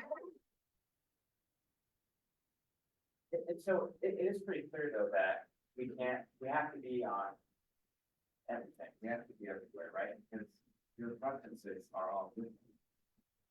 And we want to reach you where you are. That's the easiest for you. We want you to be informed. By the jobs of God based on how well you can do. So you do have that's interesting. And everything is easier for us if you're well informed. Right. They have just proven your point. Yeah. Yeah. Because we have to have things to do with the practice. We have to do it on lots of good, lots of things. We all get it and we understand it in a different level that we do. I also want to point out that the purpose of showing all the stuff that we do isn't to say, look how great we are. We're doing everything exactly right. Because I know that we still have deficiencies. Our translation services probably are, right? We're still missing things because it's still like fine. So that's why I want to keep having this conversation. Make sure you take the time to talk to them. Along with them. Yeah, on the communications the other way, when you see something that is wrong, and you don't know what department to report it to. As an example, I came out of Dillon's the other day at 135th at Maple and looked over at Sonic, and here's 3 of their things with blowers, blowing all the grass and everything into the storm drain. Well, you're supposed to clean the curb and saw so it doesn't flow into the storm drain.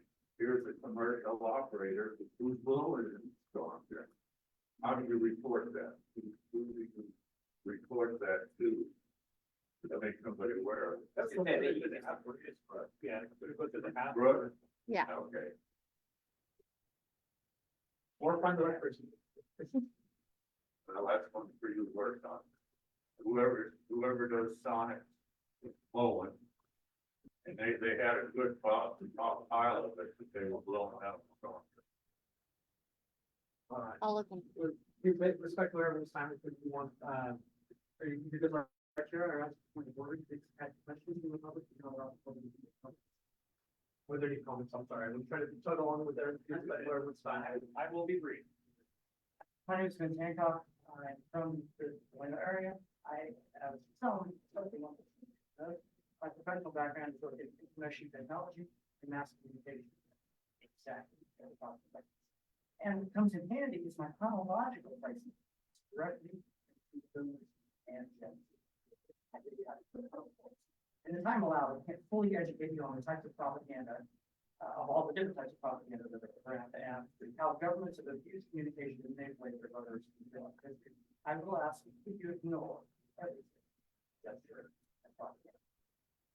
For example, the elements of the WPIO job requirements just came out last fall.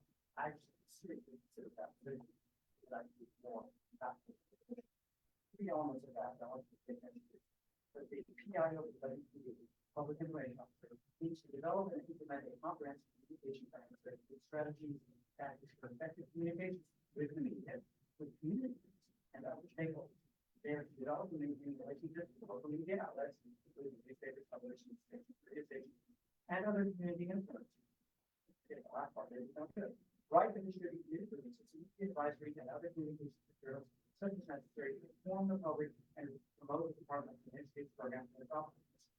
Literally last week, I asked the PIO, hey, are you planning on issuing a news release with full details about Second Chance Thursday? Putting that in the congress.gov. The exact answer I received was, it will shall police department actively uses social media to announce upcoming Second Chance Thursday and other groups and information. We constantly post these notices on our official social media channels, including Facebook, Instagram, and Twitter.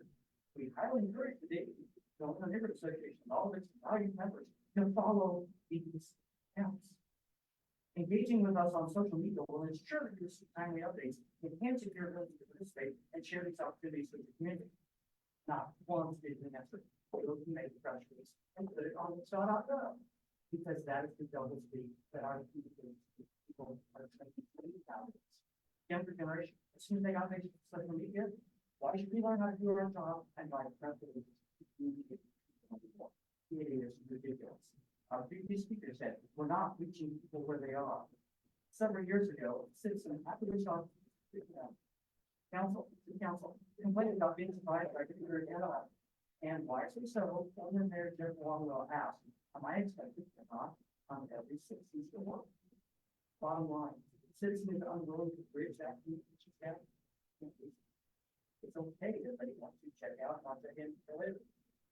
And last but not least, at President's office, our mayor and city council agreed to have 4 special meetings a year at non-traditional times, just to increase citizen engagement.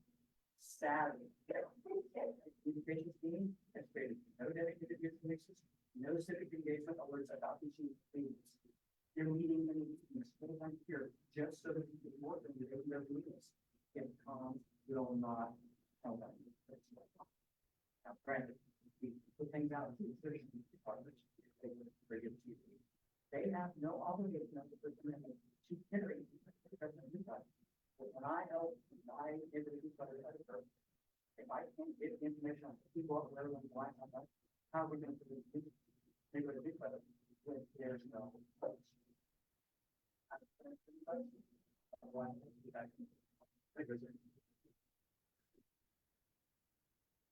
Any additional people? I would say maybe I'm in that age group between the TikTok and everything else. And I actually found Facebook, found the site, and I was particularly looking for something that was volunteer.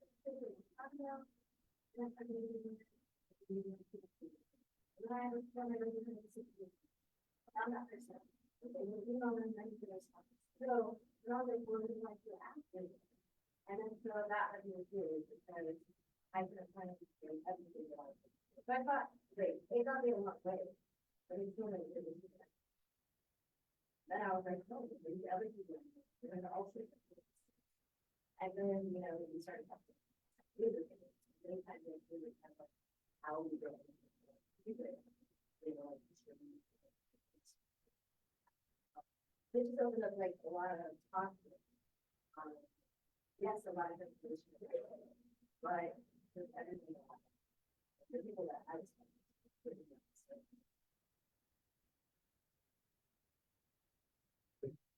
As always, say, look, I think it's a great start, but feel free to connect with those that are. And make sure that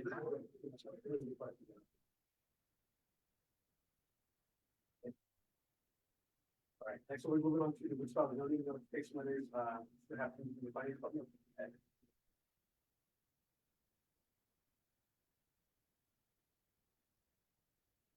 And that is still during the planning department.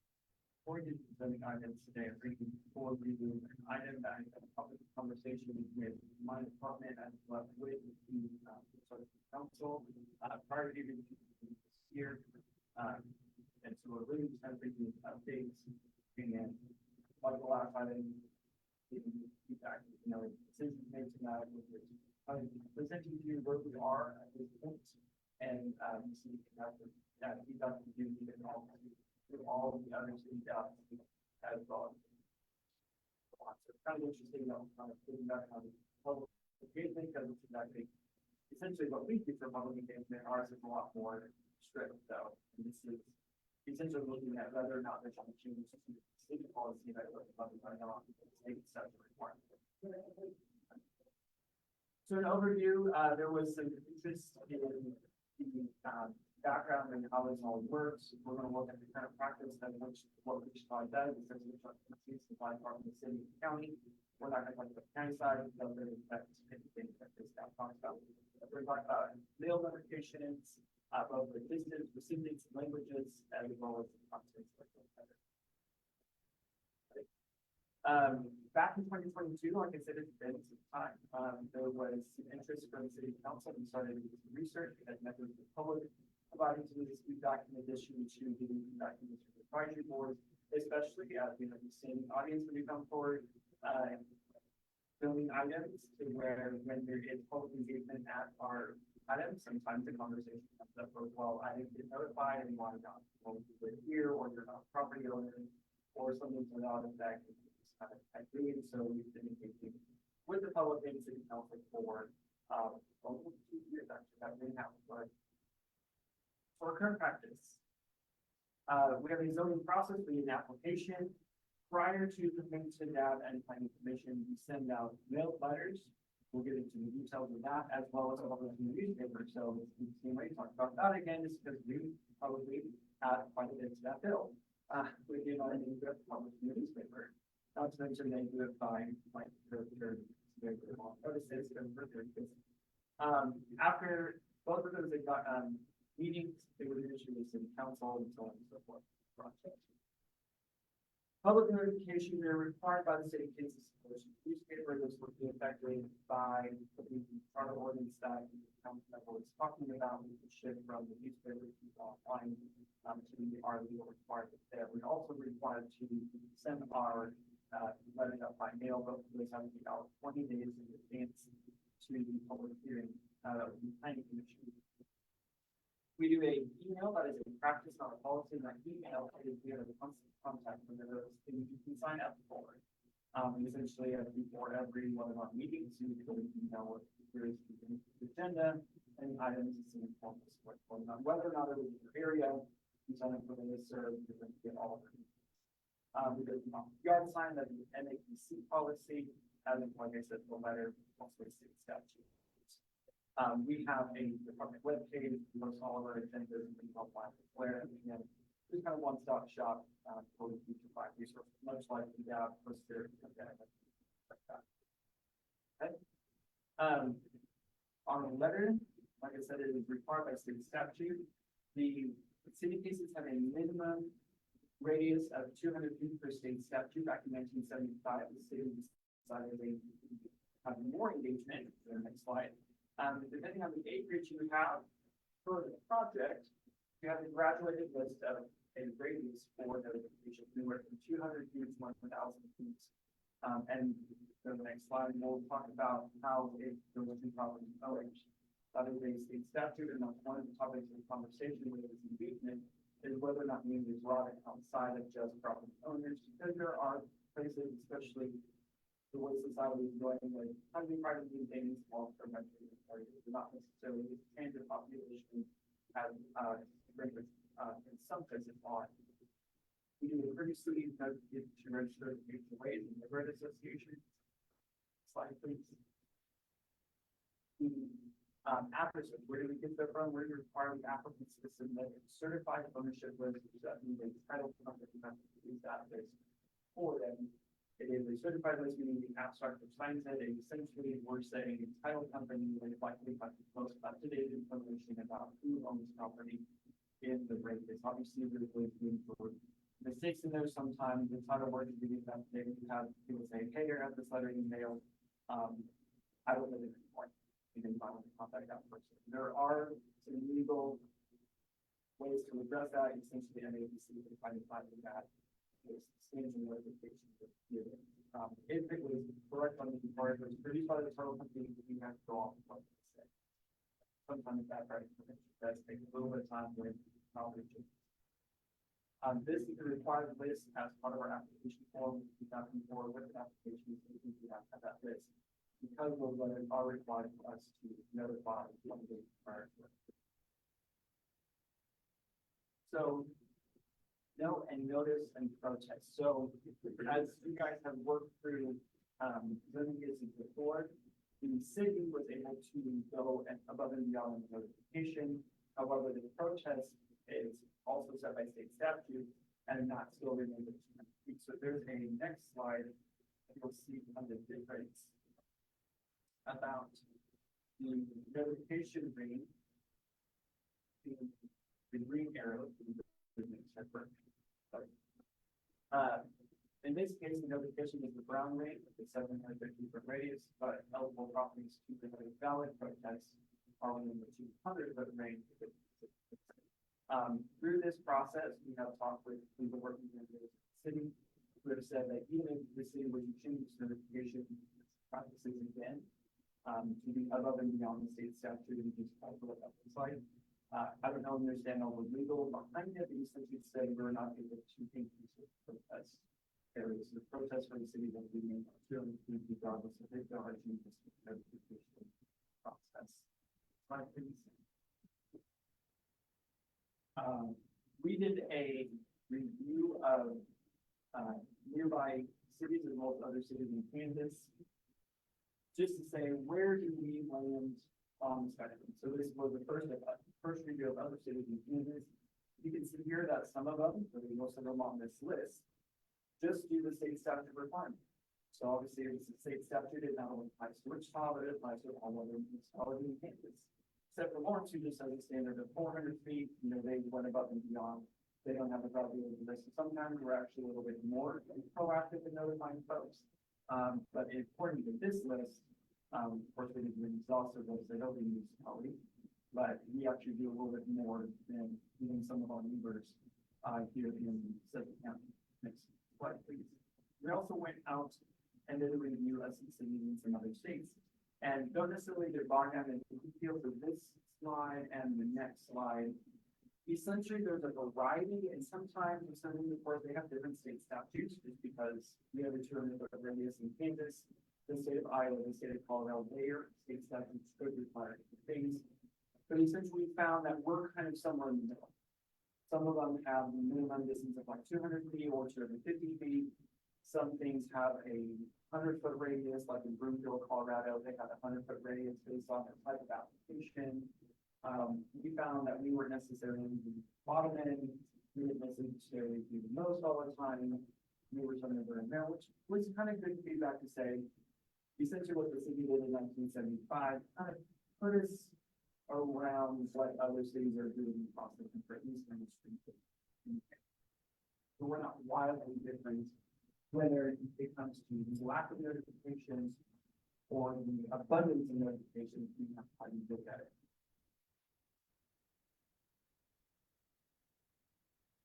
From there, we started looking at the next one. We started looking at things we've heard as to possible changes. So what you see on the left is our current graduated scale based on acreage, 200, 350, 500, 750, 1,000. And we've been hearing once, and again, tonight's not a matter of are we going to choose A and B from this table. This is kind of some information we've been given, and we're just going to look for your this feedback as to do you like this idea or is it different? Thinking of having a minimum of 500 feet and possibly graduating it up from that, or having 500 feet for several groups of acreages and then graduate it up from that as well. You can kind of say to the idea, well, do we want to go? I mean, 2,350 feet is basically a 4 mile. Or do we say 1,000 feet at the maximum? Or there could be some things in, again, we not necessarily the only options. These are the things that have been considered. We're going to go through there. This essentially, this kind of has a graduated frame of like, well, here's how many properties would notify in a 200-foot range. The green is how many properties would be notified in a 500-foot range, and here's how many properties are notified in a 1,000-foot range. And we have different exhibits here because there's different types of property layouts depending on where you're in the city. This is Riverside, it's pretty urban, very old type part of Wichita where we have much smaller lots. And notification has a bigger impact on a 200-foot scale, 500-foot scale, and a 1,000-foot scale because there's more control within all of those constrained frames. The next one. This is at meridians. And you can see it's still 100 minutes for Wichita. You're still going to get a little bit more bang for your buck just because of the density based on block sizes in this part of town. Next picture is going to show you start getting a little bit farther outside of downtown, a little bit more suburban type development. This is more of a modified grid system. You start getting larger lot sizes, and you can see there in the orange circle, you have about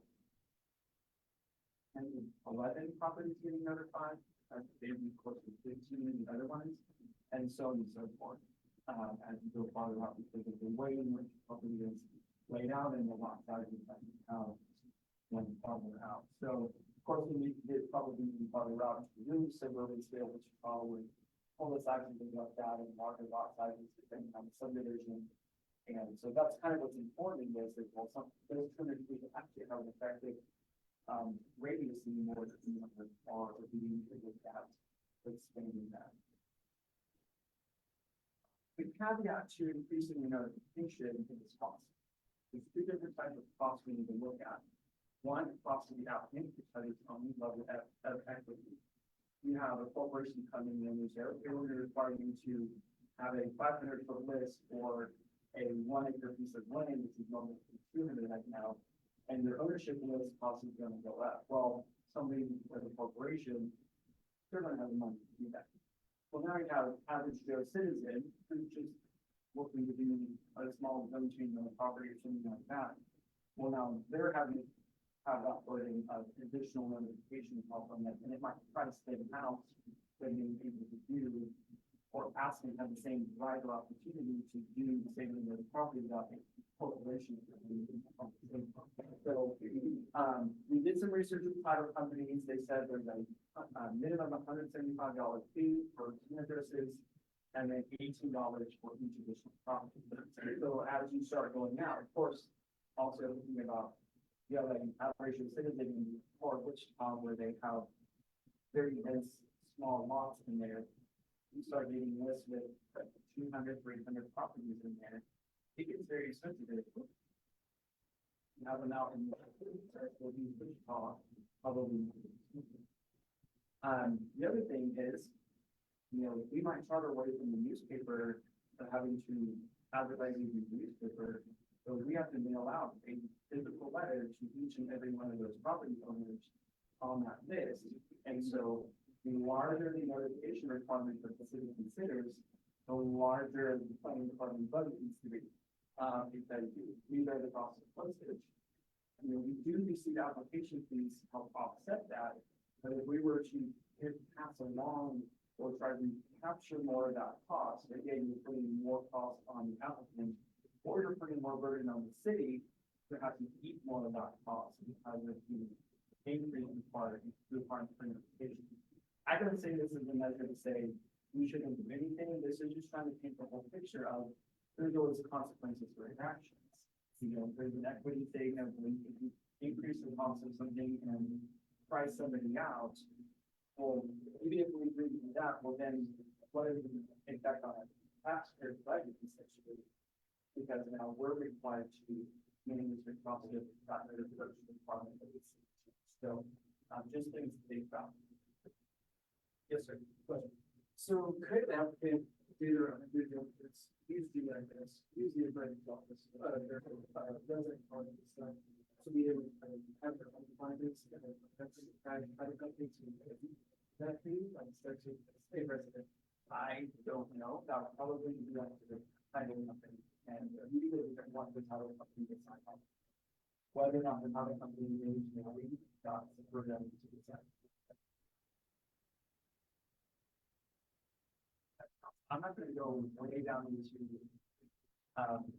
we can say this. You can see here we did a graph essentially out. Okay, so the very first one on the other side, the title company cost for the ownership was about $600. You also get up to 1,000-foot radius. You got $70,000 for ownership list. Cost of the planning commission goes from $57 to $1,000 to build another notifications, and all of them are in between. So I feel some real practical number one here. Possibly the change of that, change of notification, what impact that can not only to the applicants but also to the edit. So we're going to pause because we've got kind of like the other one, it's different topics. Before we go through all of that information, maybe just pause here on just the distance, so we can come up with this. Lots of questions. How long have those been in place right now? Since 1975 is when the city adopted policy that gradually scale more than business. zoning become, not zoning necessarily, has it become denser since then, you think? Depending on where you are, I mean, obviously, in front of where the city haven't changed, you know, lots of things right now. The fringe development is seen what we're seeing in the suburban scale, usually larger lots, not in every case necessarily. We've had some edge developments and I wanted to do more smaller lots as well, but typically on the outskirts, we have larger lot developments. To where the 200 foot residence are usually, but you know, you have to have a standard policy about the whole. My thought on this is that if the cost, of widening out that area discourages residential rezoning, you know, in the urban core or the established central area, it seems like to some extent it's disincentivizing density, which I don't think the city should do. I think the city should encourage more density.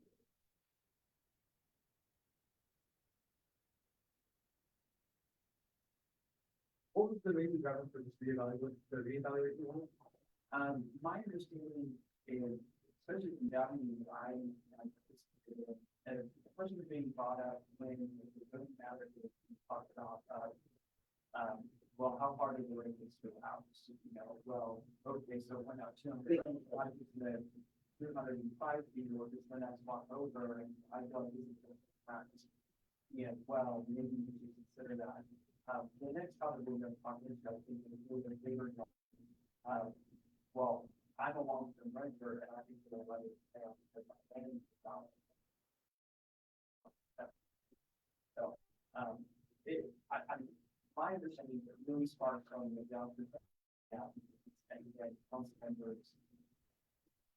The repeat issues that down needs kind of has out and bringing information to the workshop.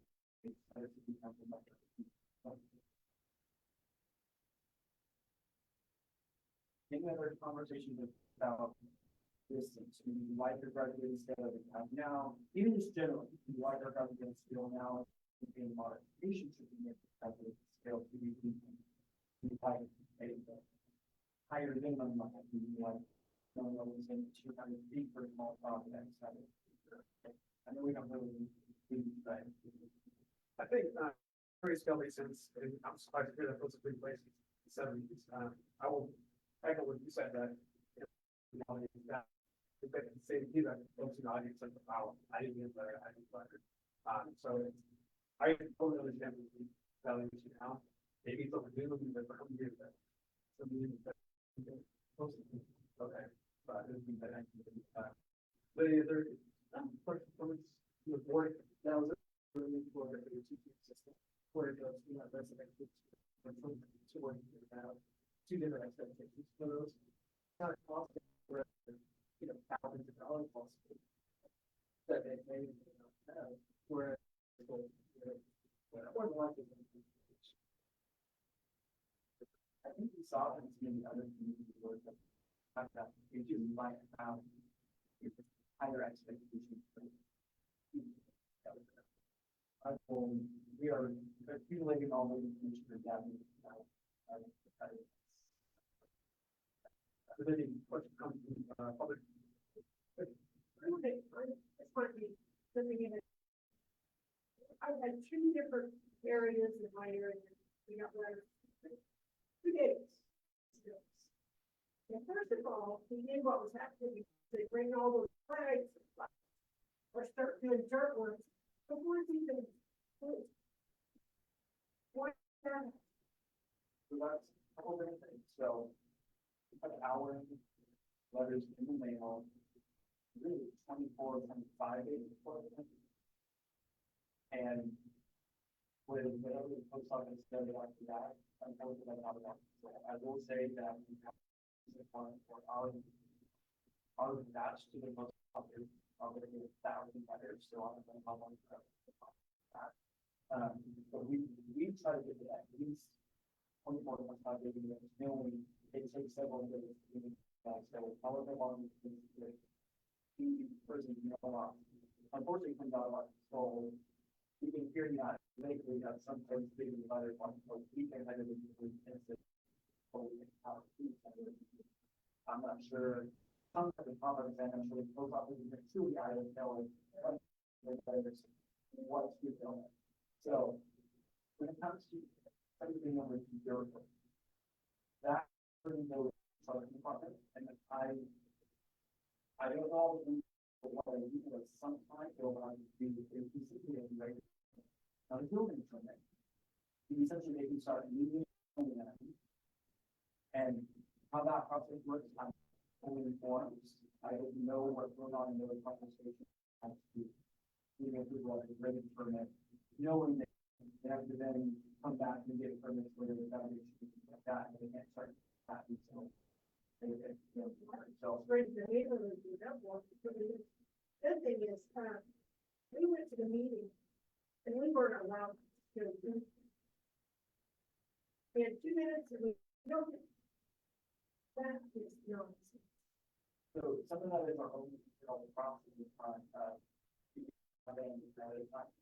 because the city had a security policy, one in personal devices, like, They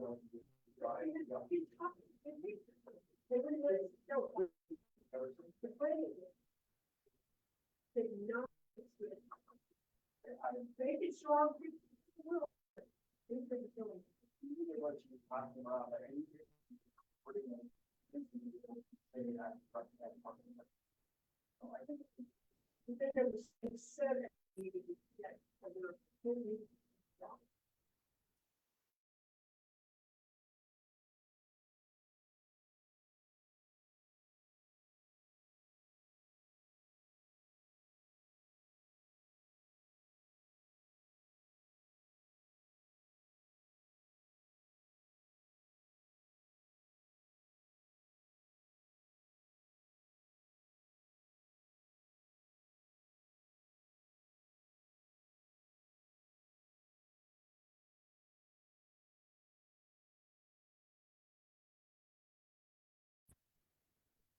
Okay, so let's go on to recipients. So since we're shifting from how many letters go out to per state statute, we are required to notify property owners.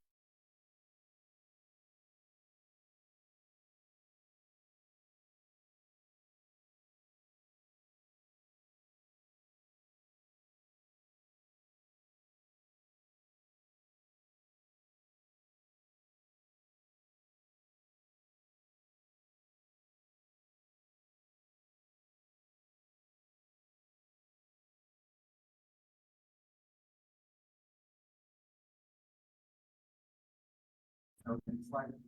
In our review, all the cities that we contact, think that they don't notice it, and they're sent exclusively to property owners. So other than we do that, we did, no one is sort of above and beyond it, apart from just the state statute requirements of a property. So I think, so possible options for changes is, changes. We can't go anything less because we already do the minimum with the property owner. Or you could increase distribution to property addresses. Next slide. So notification of area properties. It could be from anywhere from 8 to 4 on how the notification radius is, and very significantly.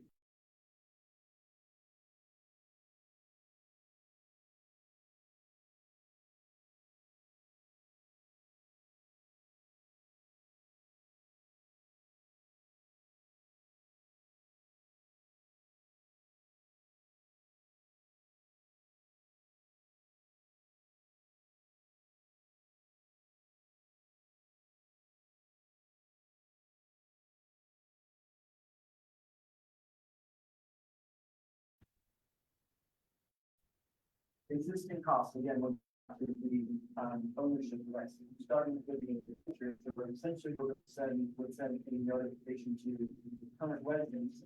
There must be work done either on the back end, our company or the planning department to determine either one, you just do a dual letter for every average you get, or is there work done to determine whether or not something is a physical address within radius and mailing address outside the radius? And those are what we have to provided you. So when we talk about increasing these costs, for the next line, you know, there could be, again, a significant cost to property adjustments to the title company place in order to meet this requirement that the renters are included in the resident contact. So again, both sides of, you know, you're engaging more people and engaging long-term renters and involving them in the process. And this was a huge part of the conversation a lot in other documents, like there are places that they do have long-term renters and they're not the ones who get the letter and they're only going to and so that's an equity issue. There's also an equity issue like we talked about before. It's pricing people out because now we know education place costs so much that they just choose not to do it. The next slide. We're getting examples, and go from a 30 properties at just $60 for properties, and then cost of planning, the planning departments, building out that as well. So, that's a little bit easier to talk about how much nuance in terms of distances. Go to the next slide of thoughts and comments regarding recipients of letters. We even talked about whether or not could we be the resident one as a postcard of state office. Those are all within the realm of possibility. Are there signage requirements? Yes, there are. And so within the city limits and Wichita, R85, you'll go to that. A development application at least 15 days. Should be readable in the streets. That really is designed to help attract attention from individuals who either read the letter or be started by the other street or from their comments. Anybody who sees that sign can call and start information about it. Often questioning about recipients and whether or not there should be changes in who receives the letter. How do you find the list of rent you're gonna notify? It will essentially just have to be a review of if the property owner has a mailing address, that's different from the address of properties, and you would have to just address it as a current resident. You wouldn't necessarily have a new. I'm not for doing a part. You know, you go to the title company, find out who owns it. But who they rent to. Right, that, in the slide that talked about apartments, it would have to be, you know, if the entire apartment complex is in the notification radius that we're going to use, figure out how many they have and send a letter to each of them. How do you find out who the renters are to send the letter to? You know, we'd have to send to a current resident, my quote unquote current resident. We wouldn't know who their names are, we would just have to, you know, residents on, resident. Well. It's not the word. Oh, wait, what's your thoughts?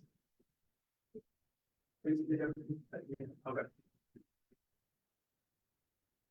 Final piece, not really as long as there's conversation about including additional languages for our notifications, specific in Spanish and English. For the next slide here. We discussed the possibility of renovating the products and legal concern and it's currently not advised by the legal staff of the city to pursue, including additional languages in our notifications. For equal protection and due process, currently the city does not have any legal notification from another language for anything else that the city does. There might be advertisements for events or things like that on a social level, but they include English and so forth. But when it comes to like offering specific legal notification in another language all the time, the city does not come out with any other legal notification that can be either official letter, official publication, so on and so forth. And so that's essentially where, like, if the planning department were to move that direction, it would open up a whole new thing, essentially. And so our legal self essentially says it's not currently practical. We'll go to the next slide, no other jurisdiction that we were in contact with offers multiple languages, again, for official notices.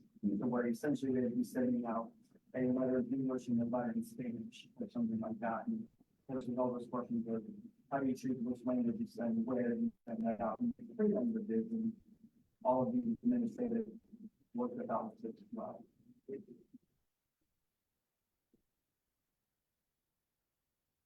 Moving on to letter content.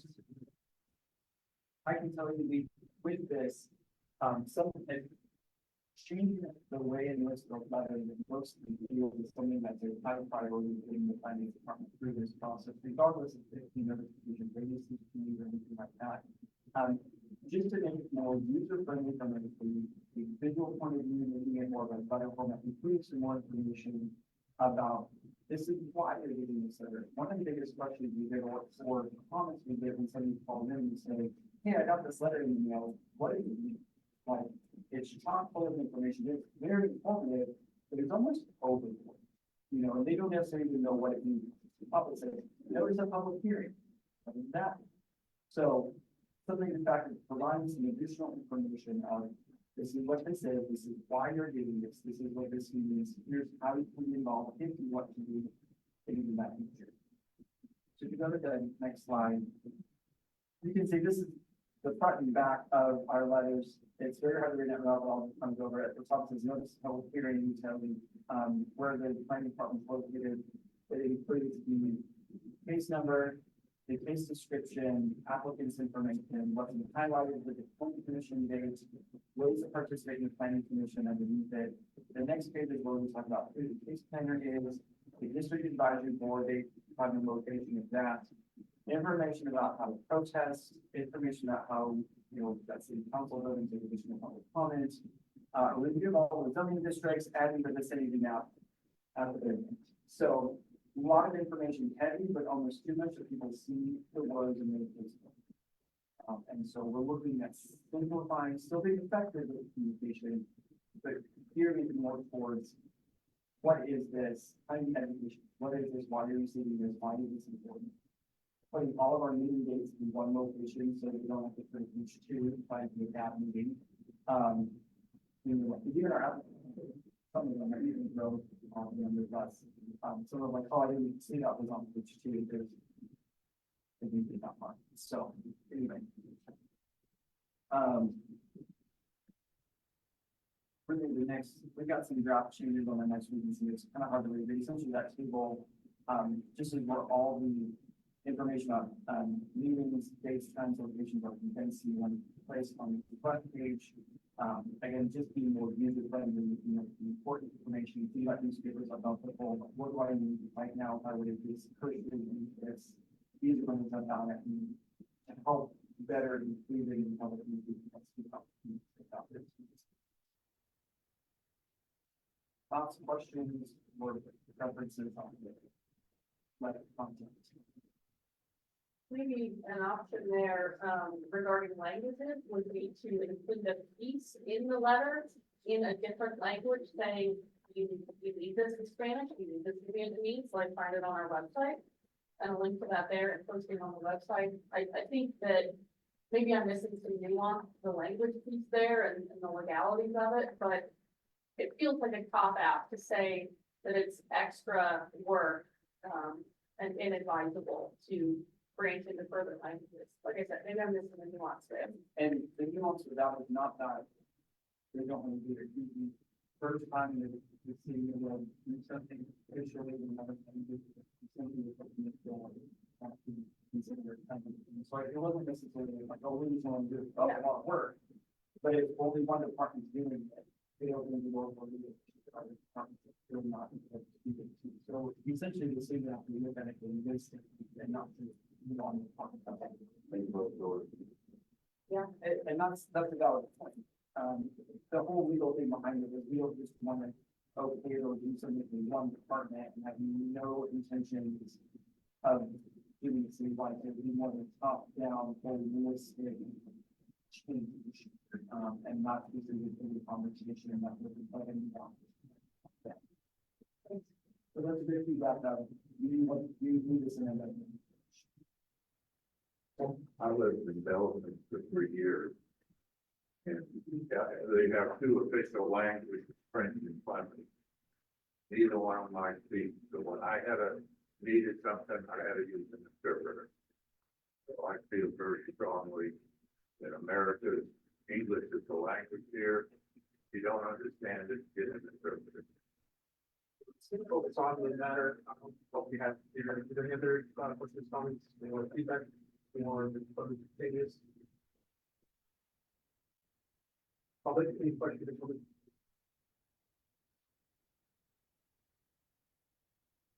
I do want to thank you all for being officers and being kind to everybody. Something the planning department, I think we've got great. Back up in the air, since I used 40 years ago, from that I did before, comprehensive concerns which is very now, and notification regarding the notifications and other cases. Multiple city council members. Sorry, we'll leave the notification policy and guidances. So, January 4th, 2023, an organization here in South Hall, which I'm sending open letters regarding notifications. Zoning being shown as it's the report person. How many of you copy that letter?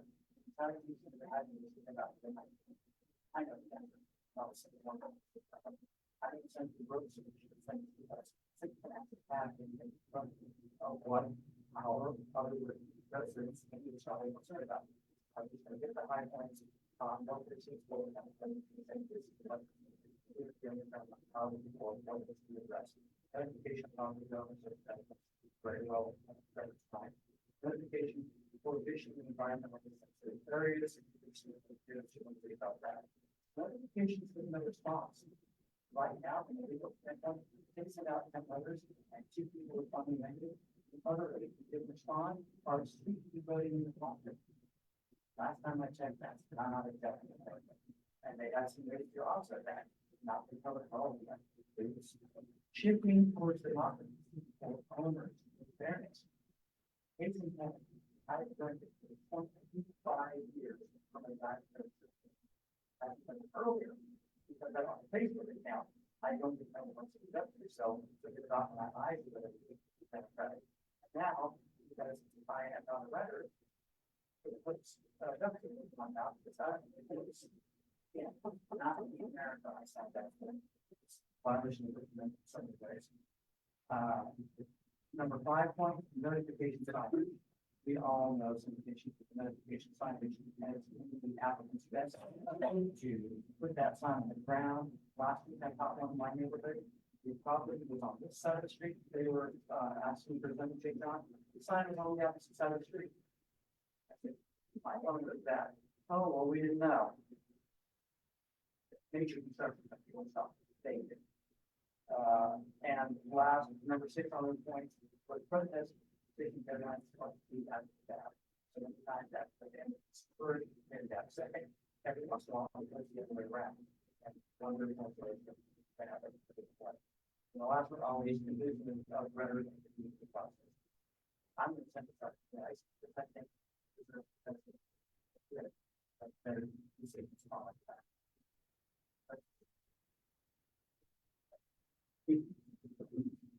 For any additional comments, public questions?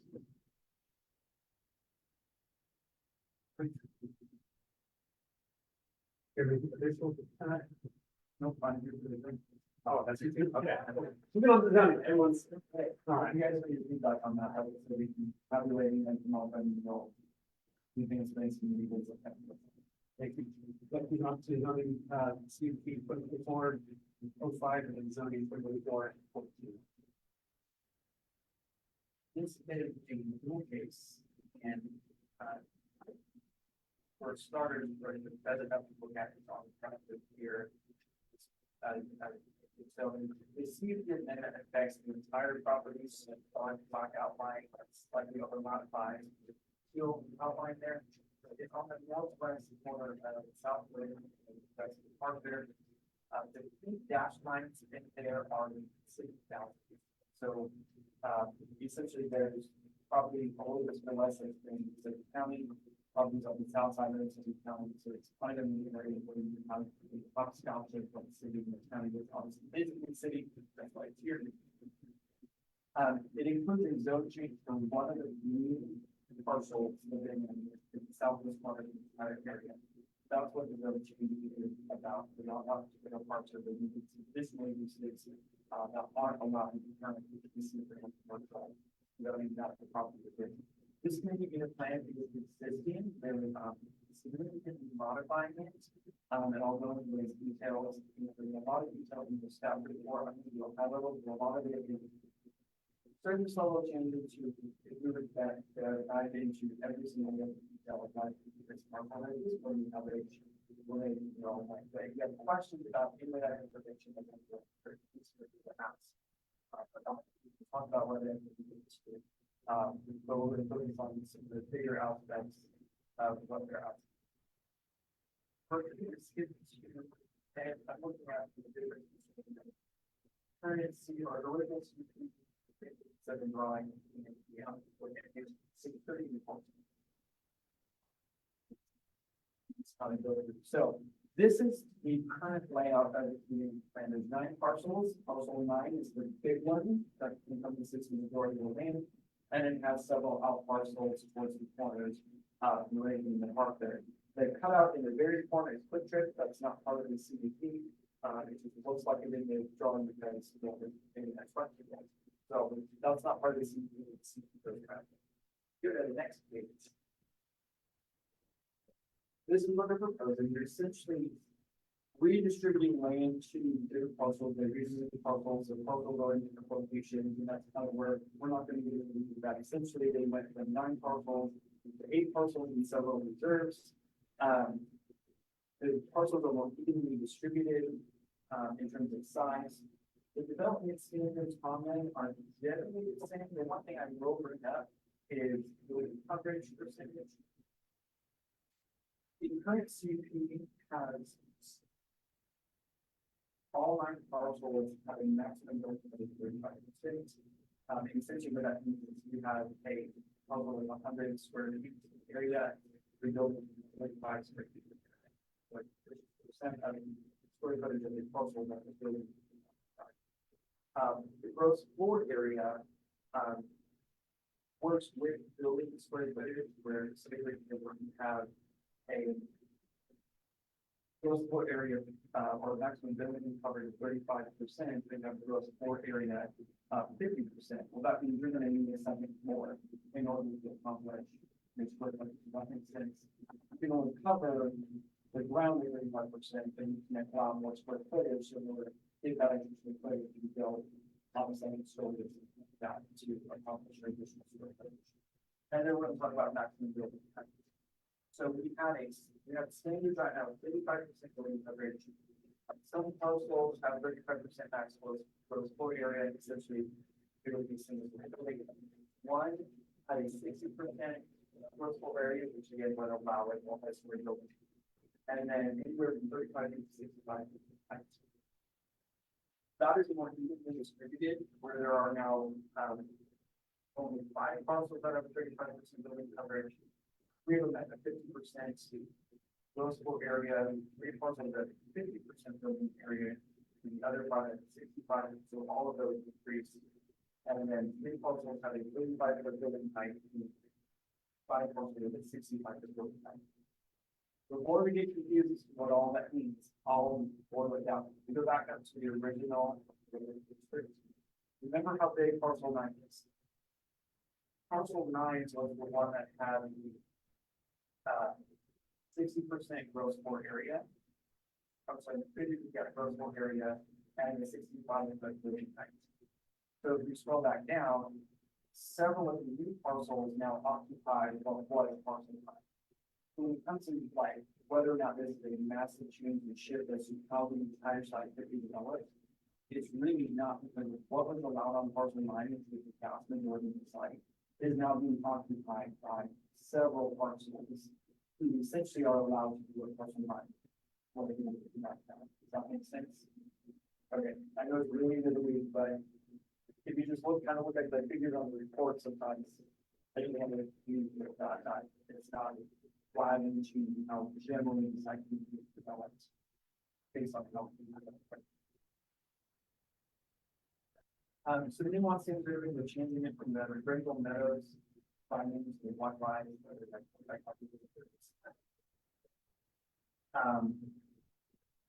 They are amended for many uses, including the health hospital, which is found in the direction facility, the residential federal, and then 40% federal, including the follow-up.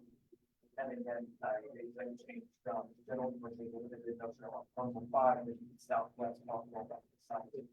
That, significantly overlaps the focus, one of the focus areas of the CDP is for the proposed mental health hospital structure on that parcel, which is where we get first of the residents, first of the facility.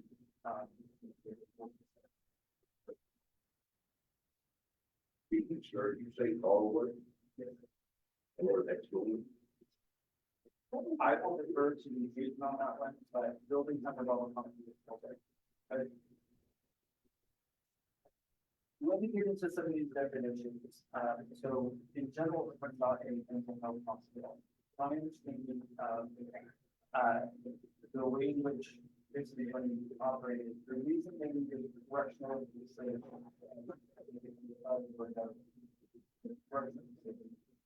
is that more, at least 50% or more of the beds seem to be able to serve the population share in order to provide care for people.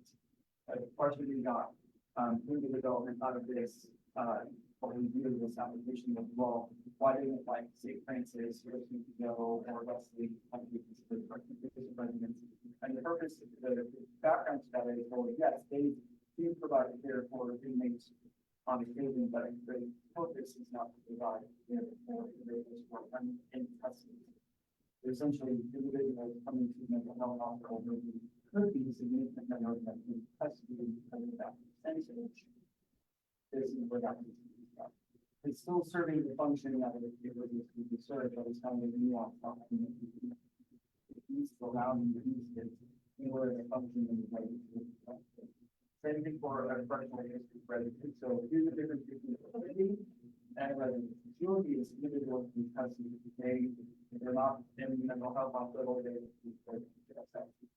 And residence is someone who would be on parole or probation. They're not in custody, but they're still under supervision. And so say an individual who needs to provide care is under supervision and then might have to facility for several days. For that definition, they reside there, receiving care for several days, even if they're under supervision. And then the day reporting center, individuals going there to receive work, they don't work with this program, but that's the local physical side of this report. So again, essentially covering basis to ensure that the way in which eventually the state would like to run a hospital and effectively running which they want to based on the individual not to serve.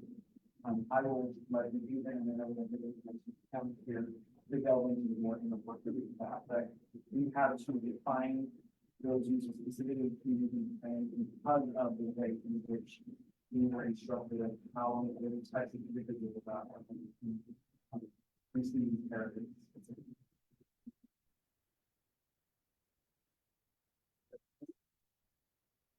All right, moving on. So all the other middle provisions other than the community unit plan are staying in place. So they're not necessarily changing screening requirements or landscaping requirements for parking requirements or anything like that. We're not changing the signage, so we're not going to go into all of those. And we really the parts of it is redistributing land, allowing some additional uses. The one thing I will dive into is that currently the community unit plan requires a 6 to 8 foot wall along the west of the property lines because those are the ones that affect residential building on the west and the community. Currently, it has a section in there that says that the wall could be replaced with a dense landscape buffer consisting of a mix of evergreen trees and deciduous trees and or the existing tree row. then goes into, descriptions of the wave and the size of the plants and things like that. Because the, intended use on parcel five, there's a self-recommended limit in the talking to the report. Essentially requiring the wall on the west side of parcel five. Essentially disallowing them to mistake it with, or not mistake, substitute landscaping instead. At least for the west side of parcel five, it is a recommendation that the wall requirement in there, which is a standard requirement in any way, but to just not have it, have an option of having it. At least on parcel five, we've got signed. So, the other thing, caveat to the staff recommended to reduce the provisions that we do. All the others, so like the parcel in the northwest corner, the parcel in the center, and the parcel on the northeast corner, their north lines, all of the residential zone, they could choose between a wall and four. They're not intended necessarily to have, they have all the current use to go out in the city. They don't go to the extent of allowing the city proposed in parcel five. But we feel that the standard commission with the city, we are still satisfactory with that help with pre, several years ago when this was first established. The area is interesting and actually zoning in uses.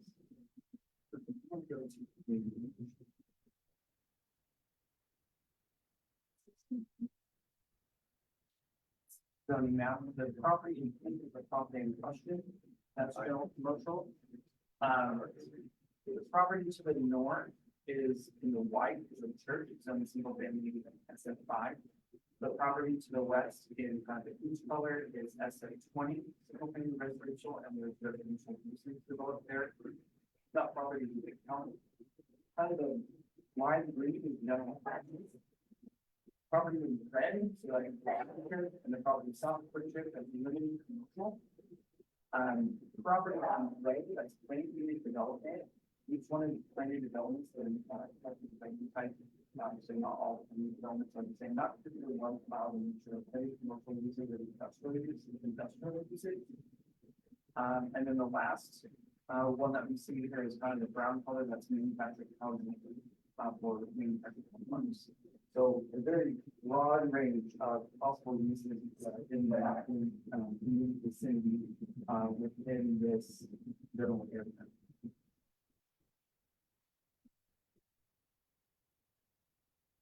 Knowing that parcel five is one in the southwest corner that is being requested to be zones of industrial, the provisions of the community plan are only allowing the specific uses that we talked about, as those allowing the industrial and not allowing any of the other ones that would be different in limited industrial that aren't already allowed by the CDP and so you're only gaining a handful of uses and you're not opening the door wide for the high level of investment. Something that staff looked at is the way in which the community to the south is written with a mix of heavy commercial and industrial uses that the limited number of uses that parcel five would be allowed is really no more intense than what could be allowed already for development in the area of the south.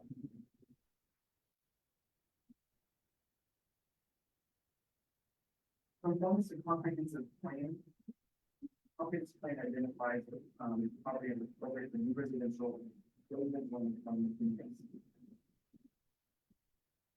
This does allow for some development of commercial uses, and again, I'm probably discuss on what I just talked about before. Typically, those probably won't necessarily go to something that's high limited industrial zoning. Again, we have the rest on the back of the property currently zone, general commercial with a number of uses for plan. So that's where you look back to what else can be done in the neighborhood, and really the communities in the south and the type of development that could be allowed in that community is far more intense related to the residential uses around it than the uses that would be permitted on parcel five new to the community plan. As for car wash, I don't think there's an intended location. I think it was a matter of, well, if we're amending it and say if car wash needs to be allowed along the Meridian on Parker, that to be allowed. It all default to the as for the I don't even say necessarily tie in with we desire to have the mental health of this location. But again, we were hiring contingency.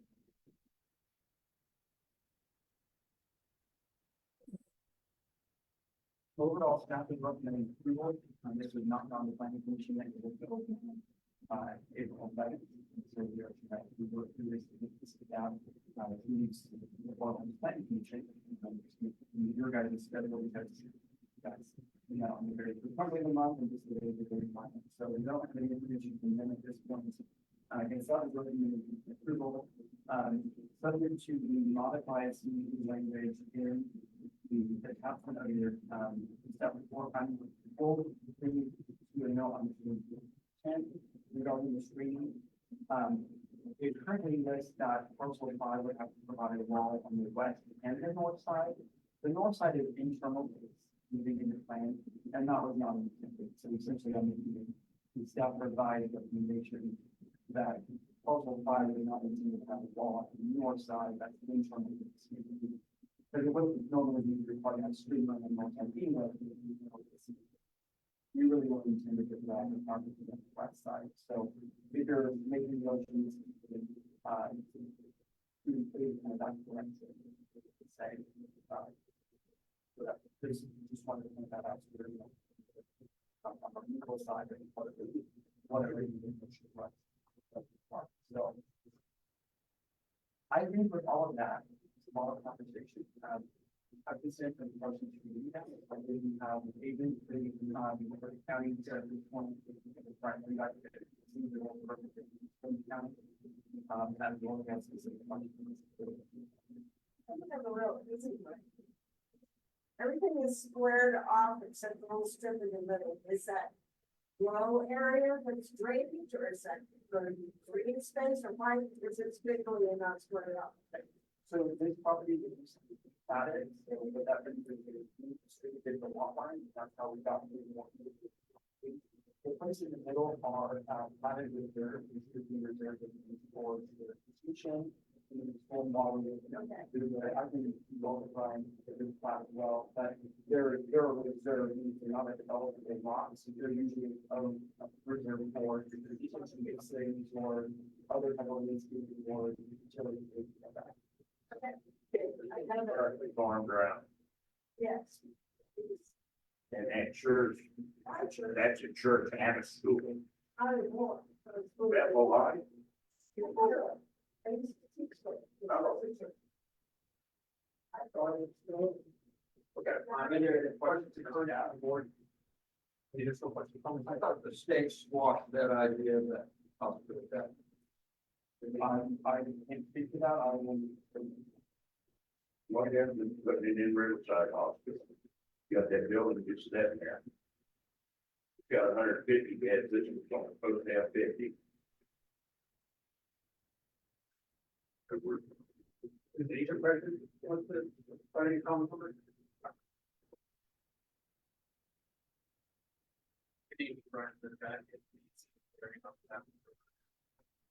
The telephone owners, there was one question that the spoke earlier about the hundred dwelling property. Currently it's owned by the Zeller family. They've been for years, but it's under, part of it's under contract.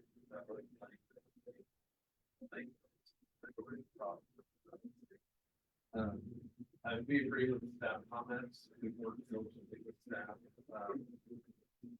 And everything that Joel said, and I can answer any questions on the technicality of things.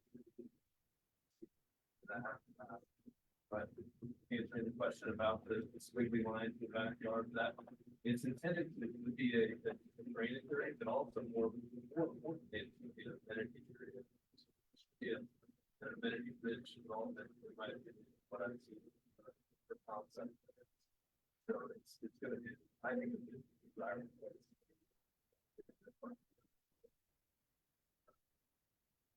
Any other questions?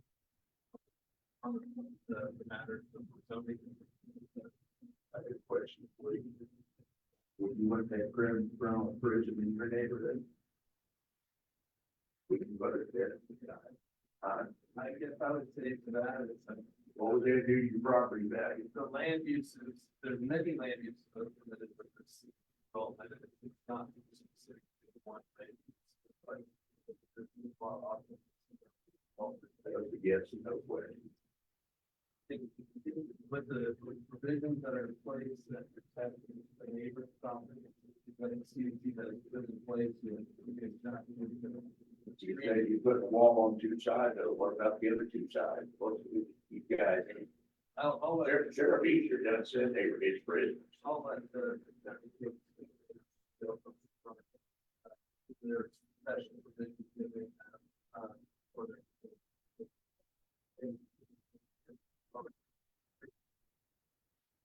We would like to keep all the questions related specifically to what was voted and presented. Any comments from the public? I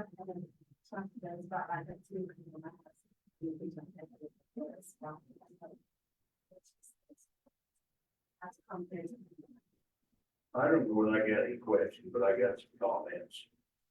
Please come, Any gravel? if you're able to, please come up here. But if you could please, maybe that's please. Michael Blackbright, 3415 West McCarver, an eighth of a mile where they're trying to build this deal.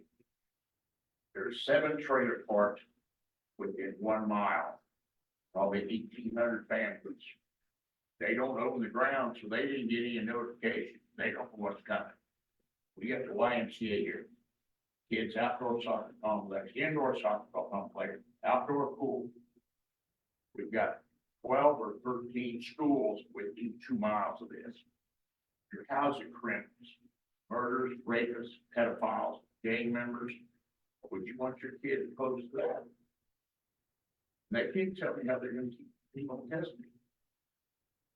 At that town hall, I asked, they put the written picture up. I asked about a fence. Guy said, well, I think there's one, but we don't think this facility gonna need one. Well, people don't wanna be there. When they walk in there, first thing they do is try to figure out how to get out. My property tax assessment went up $25,000. My property value, this bill's gonna crash. I'll be able to sell and get out of it. My parents built the house I live in 1956. It's now mine. They passed on my kids, still there, if I wanted to have. And I agree, they need a state hospital. That's not where it needs to be. They put it out around Center or something. There's not very many families. There's a farm around there. I know this problem is gonna develop through the way around. I'm cool with that. That's not the answer. That's not where it's supposed to be. Feedback. Wrong. Would you want it in your neighborhood? I live around here. You got small kids. I get that. Yeah, well. And what is, it's a safety issue. I would think. It would get to the point of getting have my grandkids over and let us go out in the yard. In case somebody breaks out of that. There's better places. for it. Appreciate you letting me in. Okay, sir. Anything else for the public? Any comments?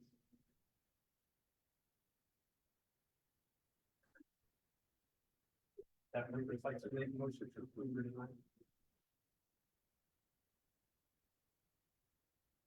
So, on the subject, anybody can cancel, You want to speak on it? Okay, yeah, if you want to, maybe want to put it up, maybe we can start with using that conversation. I know that you shared this. Sure, well, I understand Mr. Bellman was at the town hall. What I can speak to as far as the security is that the Snowball Hospital is gonna be built state-of-the-art security. This will ultimately be built by retail. It's gonna have cameras, it's gonna have, the features inside are doors that are, basically like a jail, they close like a jail, they open like a jail. Same with the patients, that are in these pods and rooms. This ultimately will have features like the jail. We're looking at fence, we talked about a 6 to 8 foot masonry wall that we, asked us to develop. So we understand that security is a great concern. We understand that, but this will have state-of-the-art security. Do we drop this? Yeah, you know what? Bill the cost of this, you know, I think I didn't check the cost. It's saying bill. Yeah, so we're looking at right now, I think it's between the cost of 97 million, and the tax and so I think the cost on that is a little bit of Original build, is that still a 50-bed facility? what I'm talking about, I think 7 million is about 3 beds, so That built 2 stages, one state. so there's 50 years since the town owned that. What I'm talking about is if we do 100 beds at one time, right now, it's 97 million. If we do it later, it's going to increase costs. So we want to do the 50 beds now, or do 50 beds like what I said, is no call, I think that we have not approved design for. Now, is that ground being donated or purchased? That's donated land that the Martin Foundation donated for this particular. But he's not sole owner of it yet, or the owner at all. In the partial over the contract. Why don't they make, why would you pull out of the church? Is that, Well, if we go back to maybe a slide, I want to pass this out too, because this is our site plan that they drew up today. And I'll show you right here. This is the west side, and this is where we'll build that masonry wall that we're talking about. But this is ultimately what the site looks like right here. This is the mental health hospital, this is MacArthur, and then Marina was up here. So you'll see that this is the parking area, and then this is why it's. So the building's on the north part of that property. So that, If so you that get- partial, Yeah. And you have pointer- There is a laser pointer on there. I will say that weird thing has a laser. well, Yeah, right there. I think that Bill almost on the right property, why wouldn't you? Why are they not getting this? I don't know, I just know. I think you wonder why at the time it's from the house was built up in 1.5. When there's a tree line there, that you're dying. And really, the very going on to the top. Oh, and I, those are possible, the property is on our, one of the, separately. And it's really installed at this time. Probably the result. That doesn't, you know, I don't. That doesn't, they're not kind of security along the bit of more property line. Imagine if it's gonna be developed like a jail, their north property line is in here. And correct me if I'm wrong, but, you know, even though you, for the CUP, you have a masonry wall here. Right. But the property is gonna be secure on all sides. Well, how close is that to the close out? We're talking about security fence around the entire property. It's not necessarily a screening wall for the plant, but it's like security fence, right? And you can see that around here, and I don't know if you can, but you can see that we're anticipating a fence around that.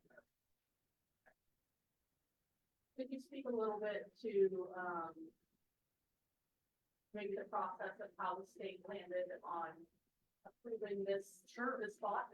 I need to probably grab my, previous PowerPoint, so I'm gonna try and go off of that, so I can. We went through a RFP process, and put it out, to on-call, we put it out to our on-call real estate broker, and then we put it on our county website, and maybe it's that number from there.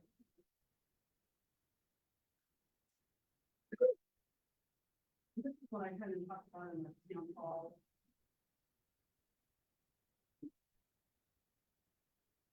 Okay, so we put it out, we received, we put it out on October 25th. And we received, this was supposed to come back then on November 30th of 2023. We received 3 responses on buildings, and we shortlisted 1 property, and then we received 11 responses on land. And then we, shortlisted, 3 responses on the, like, we went through evaluation criteria, and then we shortlisted, 3 submissions on building and 1 property shortlist. The property shortlist was, 2622 West Central, which was the Riverside Hospital. And then we shortlisted 3 properties, which was 50 Gary Greenwich, 85, 8535, and then the McCarthy site. And then we went through a second evaluation, criteria for those 3 shortlisted. And then based on the overall recommendation of the internal evaluation review panel after all surveys, site reviews, and internal discussions. Then we also have the South Central Regional Psychiatric Hospital Advisory Panel, which was chosen by the governor. They also shortlisted sites, which included the McArthur Brigade site. Governor's office and PDAD's recommendation was the McArthur site.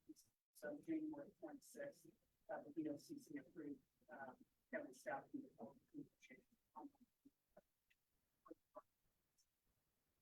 That's just the point.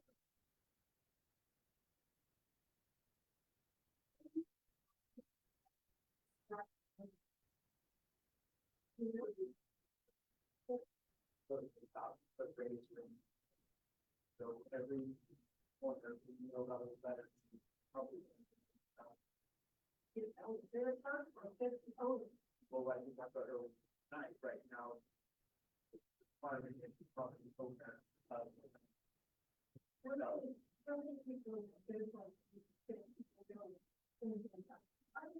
Just that we tend to see those signs, last Friday, the due date. So there are signs on property as well.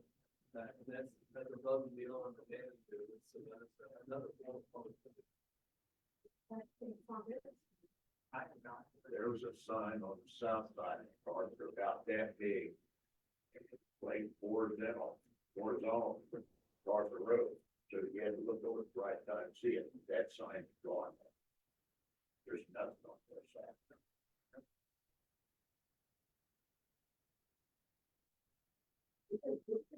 There's a driveway on McArthur, one on Redmond.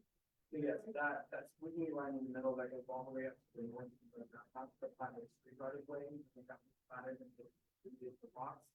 They also put the road network through and that is where it's proposed to. Now, sellers, houses and buildings, do they stay there or they don't? Where they do that? Morning to that road, it goes to the old sellers in home state. Well, The timing of that part, knowing the current individual development, of course, the property owner of this housing, we don't know what negotiations they have with other property owners in this area. But the timing of when current building is really whatever that. Yeah, I thought, it's probably going to have to be sell. After where this thing's going to find out. I'm sure where you want that there, he said, well, those women have to have somewhere to go. Like they were told it was a battered woman's shelter. I just kind of wondered how many truths it told them. Well, I'm hearing different stuff all the time. Well, I'm not, I wasn't saying. Thank you. We met down off. Anything else I can bring you? If there are no additional, public comments, I would like to bring it back to the board. Any additional people? Or questions? I heard enough about me. One more, I should be the only crazy person living in that neighborhood. This is why we're here. Well, anybody else have additional comments for the Clarification, but we're actually voting on tonight, it's just that southwest corner. So, just know it's the whole thing, so remember the commission's beginning, the current layout of the CUP is one that I can't follow. You're voting on the whole thing, so the zone change for the southwest corner, it includes the redistribution of the parcels. Correct, so like, they're going from what it currently looks like now, in this, including these other changes, including the additional use of including some of the changes in the development standard, it's the whole.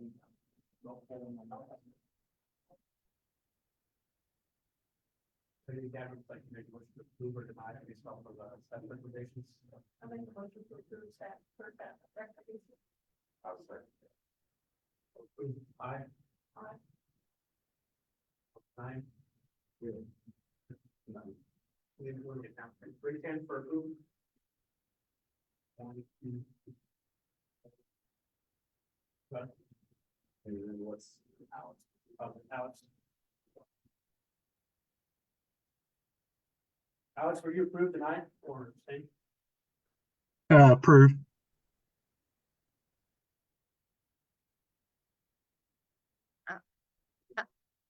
Alex, we saw you go off mute, but we didn't hear anything. I'll go in the chat.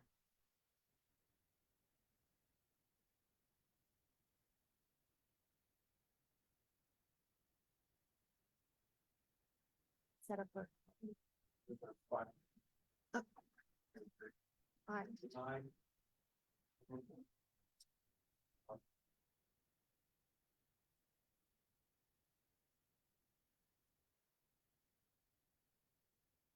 Before Alex starts closing on this, I'll get brief remarks. So this, thank you for the feedback, thank you for the engagement. I do want to say thank you for the county. I had a brief stint on the county commission. I love working with Tanya.